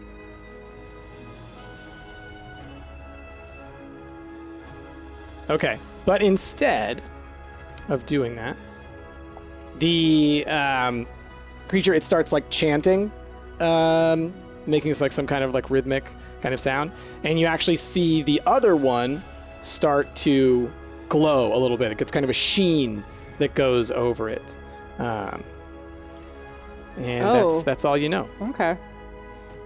So it doesn't attack you. It actually casts some kind of spell. All right, Cherry. Okay, so a light bulb goes off in Cherry's mind, and they're like, I've got it. and they run back over here, to right here, and they cast Thorn Whip again, and so they're hoping that because of that little cliff, that in pulling the Thorn Whip, pulling the monster closer, it'll actually just fall down the cavern. Yeah. All right. Go ahead and roll for hitting it. Okay.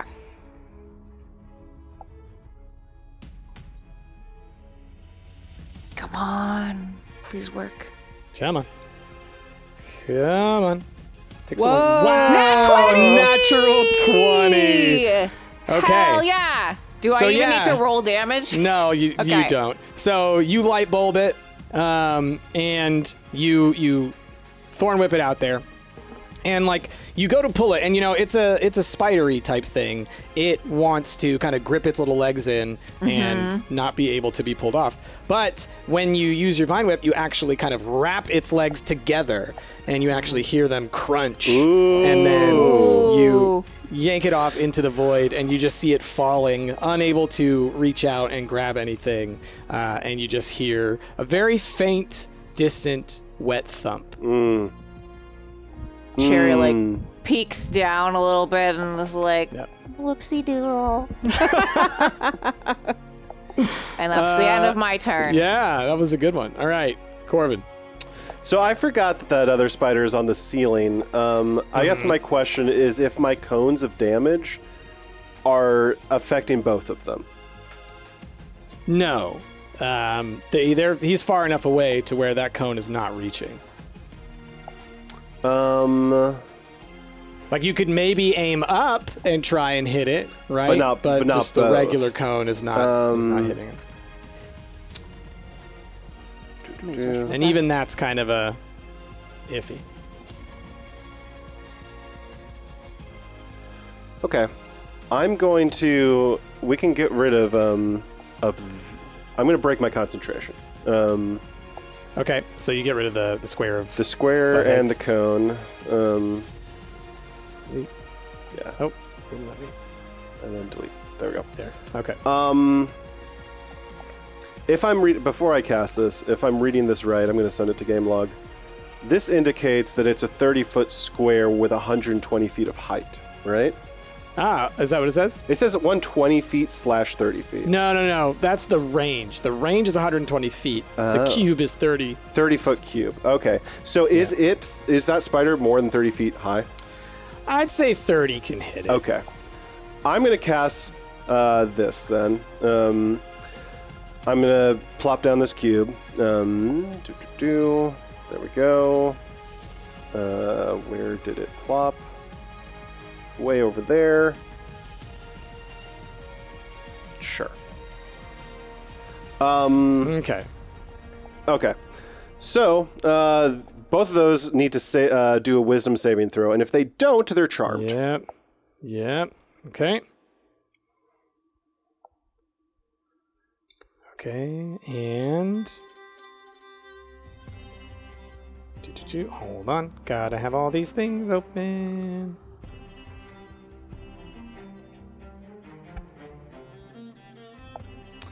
Okay, so the one that's on the ground doesn't seem affected by it. Your pattern goes, and it's like it knows your tricks now, right? It knows, and so it kind of uses one of its arms to kind of block its sight from what you do. But the one on the ceiling is dazzled and just sort of sits there perfectly still. The filament's still going all the way down to Ravo, but the tension seems to have come out of it. Okay. At this point, could I issue a command to that spider? I don't think you get to command them. It's just charmed. Yeah, it's just like it won't attack you, and it's because of the way that the spell works, it's incapacitated. Okay. All right. That's me then. Okay. Ravo, stuck here with this filament wrapped around him, but noticing that the creature is suddenly slack, decides to yank it down at a rapid or a very vigorous strength maneuver. Okay, and let's do a little bit of that. Okay, so Ravo, with his hands, he kind of had lodged them free and was kind of doing the tug of war. Yanks on it, and the spider thing gets pulled down to the ground. So it's falling. Whoa. And as it's falling, Ravo chops up at it with his axe. And so it kind of takes a big hit and then kind of like rolls to the ground, but it's still alive. But yeah, so it gets launched like over here. Okay. And let me add some damage to it. Okay. And Ravo, you can see, kind of feels like, yeah, take that, you butt. All right. Okay. Back to this guy. He's kind of backing away a little bit, but then he shoots out. Oh, wait. What happens? What was this cube? Oh, the incapacitate. Yeah, no, he's fine. It's the charm thing. He made the first save. I'm curious if this will be a thing where he continually needs to save. I think we determined that you can... It's if they walk out and back in. Is it when they enter, or is it while they're in it? Let's see. It says that... I mean, the wording of it is that... Oh, it says it appears and then disappears. Let's see. Each creature in the area who sees the pattern... We'll say, because if it's a minute, then it's supposed to last several turns. Yeah. So, yeah, he'll make another save. Oof. All right, no, he fails this time. Sweet. So as he was trying to do something, he kind of... but what he was trying to do is still going to happen. It's just going to be a little more random. We are going to roll...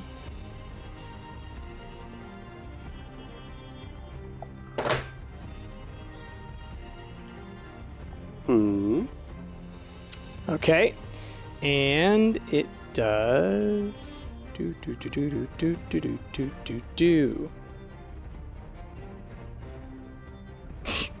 Okay, so every one of those rolls was horrible. So what it does is it's like flailing around, and then it shoots a web out. But the web kind of catches on the ground kind of in front of it, but it can't quite see. And so it goes to like reel it back, and instead it slams itself forward and smacks a little bit into the ground there. So... Woo! And it hurt itself. He's got an ouchie. Oh, no. Little boo-boo. Yeah. Legitimately, Price, I think the moment he takes any damage, even damage that he caused himself, the charm breaks. Mm-hmm. Okay. So he's fine now. You can see again. Ouch. Okay. Christina. So what's going on with this thing? Is that one of Corvin's No, disco? it's hypnotic pattern. So it is like a disco thing. It How blinds. big is it? Can I walk into it or? It's 30 by 30, so... Okay, no. I don't want to get into it. So seeing what's been going on. I love the idea that you can see from the outside that it's like a rave. And you're like, I don't want to go in there. It literally just makes me think that it's like checkerboard flashing lights, like like a disco floor. Yeah, disco floor. And there's just literally fog machines. Everything. It's got the disco ball Got lights. the it's just a laser bunch of lights stuff. shooting down. I look at that and I'm like, no. So I'm gonna go past Corvin and I'm gonna go over here because this guy's on the ground. And I'm just gonna wail on him. All right, go for it. That probably doesn't hit. 10. No. Okay. Oh, actually, you know what? You get advantage on attacks. Oh, So okay. that one also doesn't hit, but we'll call that your first one. So then do the other one because it's prone. It's on its Oh, back. man. What the Nope. hell are my? I use up my good rolls. Yeah. Wow. you No. got it. Terrible. Clearly, I walk over here, but I'm still distracted by the disco lights. Yeah. You're kind of like looking and you're kind of like swinging off, just over It's here. on the ground. I'll eventually hit it. Yeah. Okay. So the cave fisher gets up, and immediately, because you're right there, swinging at it vaguely in its direction. Oh nope, didn't want to pull up your character sheet. The cave one.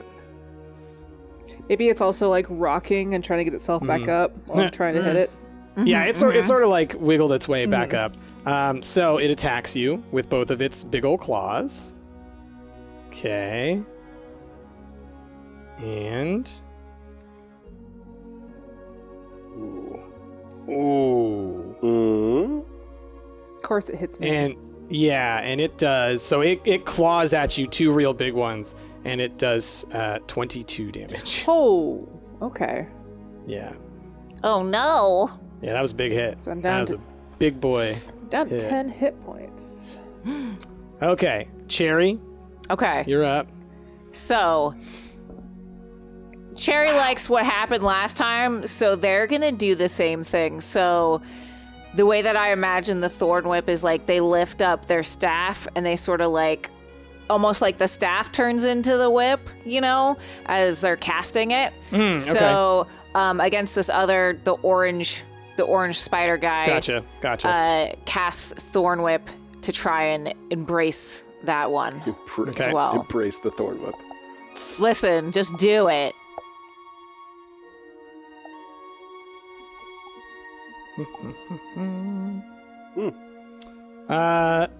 You reach out with your vine whip and you slap at the creature, but when it hits it, that kind of glow, that shimmer that you saw the other one cast on it before, kind of deflects the thorn whip off of it. Okay. So then I think that's Corvin, right? Unless you want to do anything else with your turn. Yeah, I don't think you can. I didn't move, so I wanted to move. Oh, okay. Yeah, so seeing that didn't work, and knowing that Christina is a little injured, they run just to get a little closer. Gotcha. That's it. Okay. All right, Corvin. Okay. I think I'm going to, at this point, break concentration and get rid of this thing. And I'm just going to move close to it and do... Where is the thing?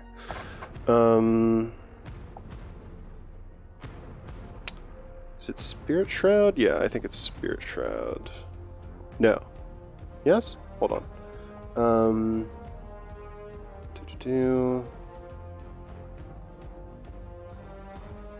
No. What am I... Sorry. If it's not Spirit Shroud, it's...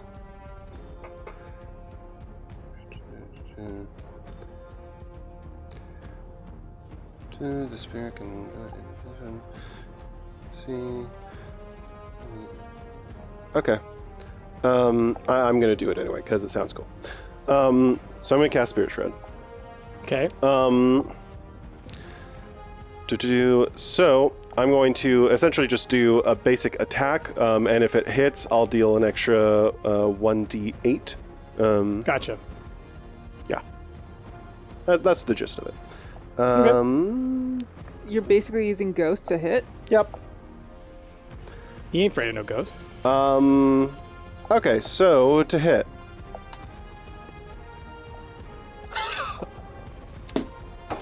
Yeah, that does not hit.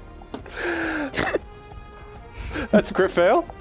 Yeah, What ghost did you hit. summon, Ash? This is literally the ghost of that spider that just fell down the cliff. Oh, man. that ghost is holding back my quarterstaff like, no, Yeah. don't. Yeah, so you summon these ghosts in order to try and do this damage, right? So you're doing this whole like blah blah blah blah, kind of thing. And as you do, the ghost that comes out kind of turns towards you and and says, "We've been trying to reach you about your car insurance." That's it. Okay. It kind of just flutters away. Okay. So when Ravo's there, this guy in the cage yells out, "Hey, get me out of here! I'll fight!" And Ravo kind of like opportunity runs over and just kind of bashes the side of the cage, and it just kind of busts free. It was a pretty weak cage, Wait, we haven't interrogated him yet. And so this guy gets up. We're going to give him one turn immediately. Real quick. Let's go with...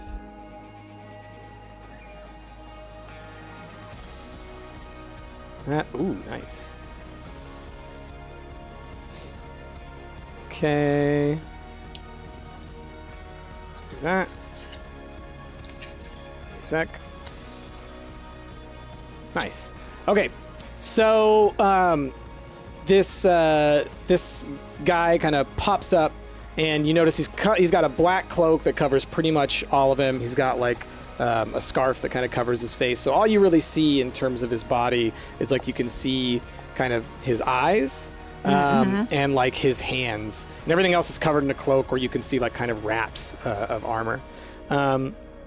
And so his skin's kind of like a grayish, and then he's got these kind of blue glowing lines that kind of run in kind of a tattoo formation, sort of like drawn on kind of thing. And so he's kind of slides out behind the creature and attacks it with its scimitar just from the back, a little short sword, and catches it off guard and hits it pretty dang good. So there we go. Back around to this critter. It actually kind of giggled a little bit when it saw what happened to you. Of course it did. But is going to take that opportunity to try and hit you again. Don't do it. Oh, wrong person. I pulled up Corbin's sheet. That's not what I want to do. Okay, and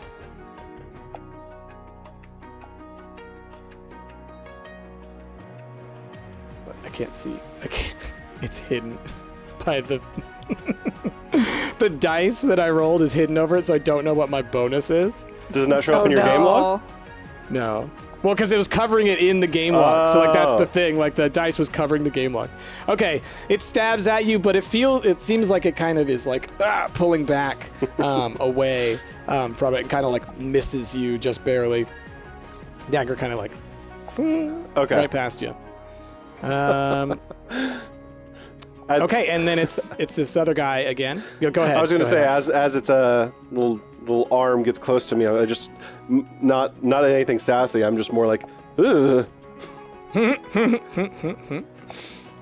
Okay, so then this new guy, nice, swings again, and Ooh, double attack. doing pretty good. Okay. So yeah, he kind of spins around, stabs the thing again, and it falls over on its back, spider legs up, dead. Oh, thank goodness. Oh, thank goodness. All right, Christina. Okay, so I too close to this thing. I don't know if it can do an attack of opportunity, but I am hurt, so I'm going to use one of my 4th level spell slots to do cure wounds. Okay. So yeah, I'm basically gonna Heal as much as you really can. like hit myself in the chest, and I Wow. start healing myself. Good 25. Okay. Sweet. That was a really good roll. Yeah, so I'm now back up to at least a decent amount of health. Does that hurt? Yeah. Okay. Okay. Well, the cave fisher obviously is not happy about you making those shiny movements in front of it. So it attacks you again. No, don't do it. Wait, what was that? Oh, okay. Okay. So it hits you for 15. Ooh. Okay. There was a That's fine.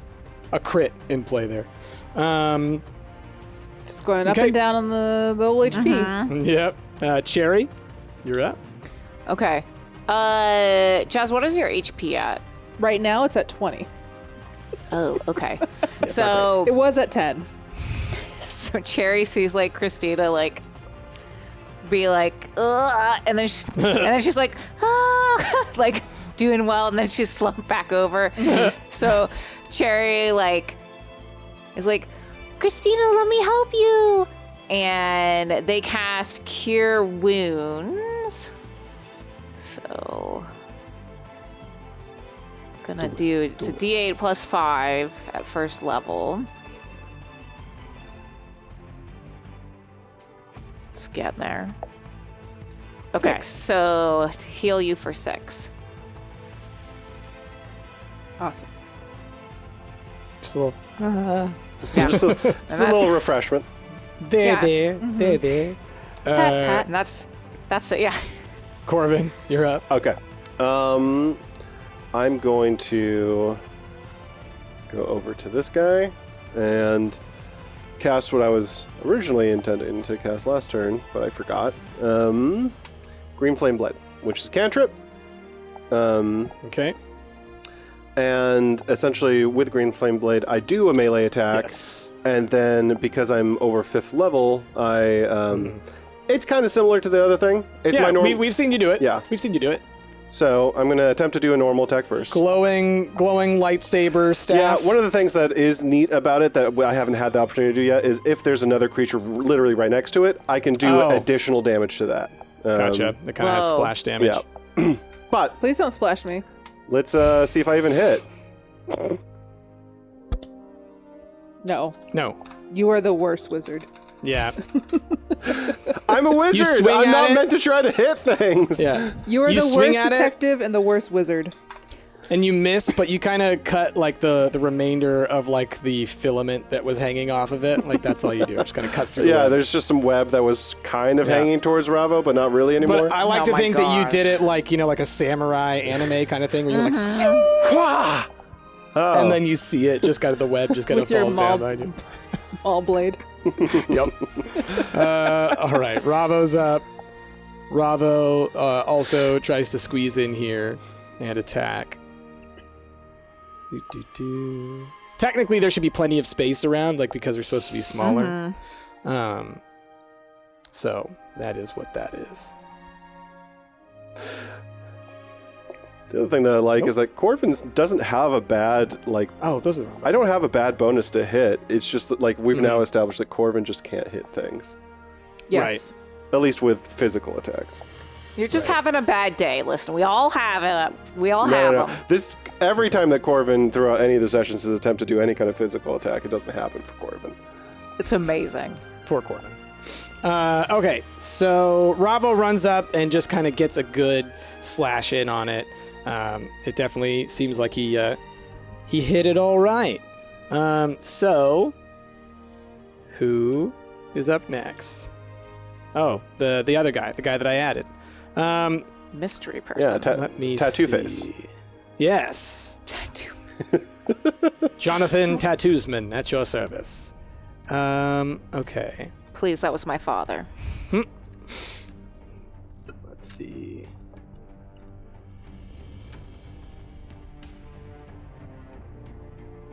Okay, so that's not going to help. Okay, so he kind of runs up. Oh, I didn't close that, did I? Okay, good. He runs up, but it doesn't seem like he's able to do anything to help, so he just kind of is like, you know, doing one of those. You kind of, all right. If it moves out of the way, yeah, I'm going to get it. Okay. Christina. Well, I am pretty hurt, so I would like to try to get out of this guy's reach. If you just move one square away, it doesn't provoke. Does it not have attack of opportunity? If you move like just 5 spaces, you can get out without attack of opportunity. It's if you kind of like try and run away. Yeah, so Does that make sense? Yeah, so But moving, yeah, but I thought just moving one space away, doesn't that still not incur I it? think one space away, I think it's okay. You sure?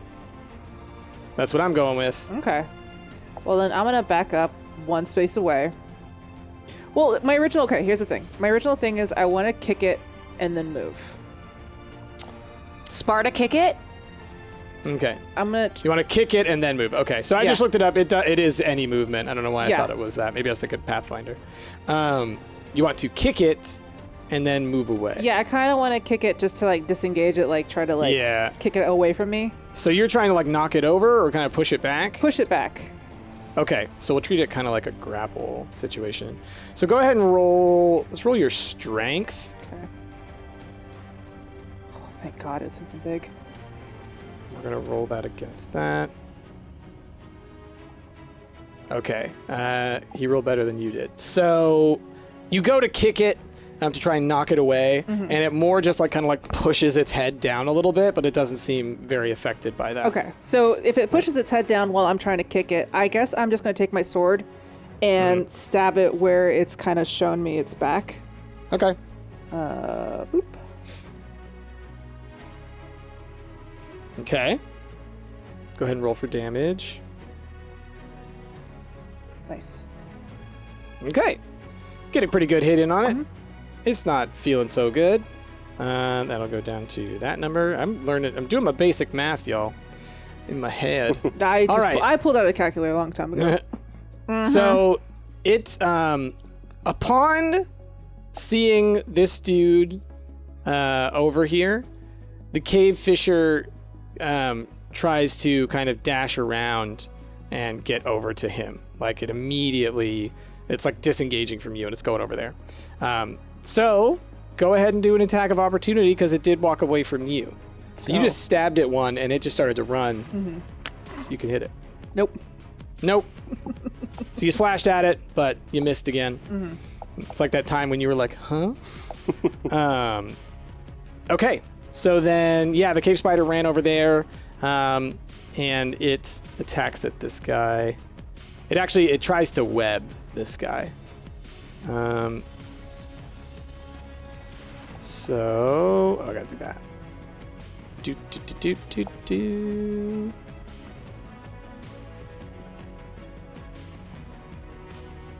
And yeah, it immediately just starts webbing him back up. It just like kind of like he's like right, like trying to get out of it, but it immediately is webbing that guy back up. Cherry. Okay. So I sort of run up to the cave spider and I like with staff in one hand sort of like push both Corvin and Christina back for just a second. Okay. Like protecting their friends, and then cast I'm never gonna be able to pronounce this. Shillelagh. So my staff it blossoms really big and almost like pollen sort of like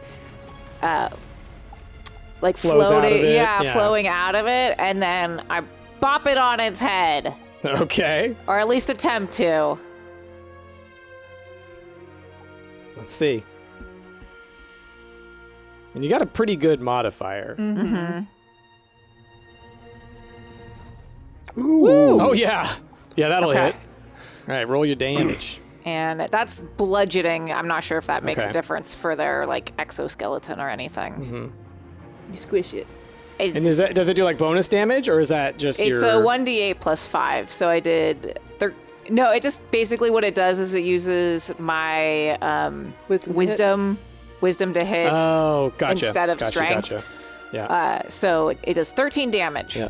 Yeah, so you crack it good. There's a little crack in its shell. It's quite annoyed. Corbin. Yes. All right. Now, me noticing that I just can't actually hit things IRL, I go back to doing non-physical things, and I cast Toll the Dead at it. So it needs to make a wisdom saving throw. And it, as long as it doesn't succeed, I'm going to do 2d12 damage to it. It does not succeed. I need to do a custom roll because by default it only wants to do 2d8s. But because it's taking damage, I can do d12s. Boom! Was hoping for more, but okay. That's both of your D12s? That is both of my d12s, a 1 and a 6. Wow. Wow. You are having the worst of luck, my friend. I mean, Okay, spiders. you hit it, and you definitely like kind of like sear a bit of it off there. What does this look like, you doing this? Because I love the idea of you continuing to do these big spells that like fizzle. So essentially, I don't think of it as like an IRL bell. I think it's just like I'm pointing my staff at it, and you can almost sort of like see the air around its ears vibrating a bit as just like this roar of sound is kind of like doing damage to it. Oh, okay. Yeah. So it kind of like vibrates a little bit, and you see it kind of crack a little bit. Where normally it should look like a much more impressive vibration, it's just more like a little, like a big subwoofer just going off once. Yeah. Cherry looks over to Corvin. Is that it? That's. I mean, it's normally, it's. I don't know what's going on today. Okay. Ravo runs around here. This thing is fully surrounded. And goes for a hit. Please, dear goodness, let's end this. Nope. Not today. All right, back around. This new guy is struggling in the web still. Oh, no. Unable to do anything. Oh, I just closed my combat tracker. Christina. I also just start wailing on it. Nope, not that one. Well, now Definitely you're pretty not far that one. I guess I man. do get Yep. closer. Yeah. All right, so those were your attacks? Yep. Not even so those close. do not hit. Y'all This continue thing to is miss this so thing even being fucking around lucky. it. Yep. Okay, it continues to try and web this guy up. And so you see it just, it's like not even paying attention to y'all. So y'all are like hitting at it and everything, and it's just kind of like not even. It's totally focused on webbing this guy. Cherry. Cherry's gonna bop it again. Why not? Shillelagh it. Yeah, I'm gonna shillelagh it. They like look over at Corbin like, watch this. Okay, I'm watching. Oh my I'm gosh. watching. I'm I'm watching. fully focused. Oh my god, the suspense. I hope it's you. Oh my god. It's a nat one. I'm yeah, excited. I'm excited to see it. Yeah. Cherry. So you do this whole like, and you get your power and everything like that. Yeah. And you hit it, and it like springs back and bonks you right in your own face. Oh no. Do you want me to roll damage for me? Yeah, just roll a 1d4 for embarrassment damage. My pride is hurt. Yeah. I love the watch this. Bop, bop. I'm like still so focused at looking towards the spider that after this damage Okay, hits, 2 damage. after Cherry hits herself, I'm there like, wait, what? Oh man. Okay. All right. Is it back to Corbin. me? Okay, Yeah. I'm gonna do the same thing because it's a cantrip. Toll the dead. It needs to make a Wisdom 16 save. Okay. Goodness. That's why you don't get cocky. I'm a genius. No. I've made a huge mistake. It dodged. Price? Or I guess does it do half? Or No, what it doesn't do if anything if it misses? saves. You are in Sorry, full man. control of this fight right now, Sorry, Price. man. So, look, dude, I'm rolling dice, and I'm not gonna lie to y'all and cheat you from the truth. Ravo, so getting annoyed by all this, attacks again. Come on, Ravo. Oh my god. Bravo, please. Oh my god. Oh hey, that one hits because Bravo has a plus flippin' 9. Oh my goodness. Listen, sometimes even people with a +9, All right. nat 1, okay? All right, so Ravo takes both of his axes and comes down and just like cleaves right into its skull, so like or its head, and so it just kind of like cracks like an egg against the ground. Delicious. And that's combat. Good job, everybody. Okay, so you are joined by this new guy who is covered in webs, and just before we finish this section here, y'all your attention is drawn up over this way because you hear a jostling, essentially. No, actually, you hear clapping. That's what you hear. Oh. Boom. And so you see, standing atop this cliff, an elf with kind of purple skin Oh, it's an elf. and white flowing hair, in a sort of black armor with golden trim to it. Hello. And you can see he's just like, there's like magical energy kind of like flowing all over him. And, he's just kind of clapping. And then you see webs from the ceiling kind of like float down and kind of attach onto his shoulders. And then he's kind of like just pulled up and away. Excuse. And then he's gone. Okay. And that is where we're going to stop this section because, oh my gosh, that took so long. But that's combat, y'all. That's combat. Corbin's just gonna Spider-Man. address and put it out there before the next session happens, just because we've never done this in this entire season, and it's really starting to piss Corbin off. Hey, I've got like a ton of like a bajillion questions for all of these new people that just showed up, but like if you could just wait for 8 hours, because I need to effing long rest, okay? We're getting into question time to our characters. This first question, this one's addressed to both Brittany and Christina, so I think I'll let you guys both answer this one separately. How are you both feeling being apart from each other for the first time in what presumably is many, many years? Ever. Yeah. So... I hate it. Yeah, Brittany, you go first. I hate it, and I'm just choosing to ignore it because if I think about it for longer than 1 second, I will just start crying. So I've sort of just... I can't give it any of my thought or my emotion or my attention, or I will just not be able to function as a person. Christina, how are you feeling being away from Brittany for the first time in many, many years? I'm really sad that we're not together, but at the same time, I'm having some new experiences with Ravo and a couple other people. And I also know that leaving was the safest option for the both of us because I didn't want to hurt Brittany. Okay. That question came from Alp647. Thank you, Alp.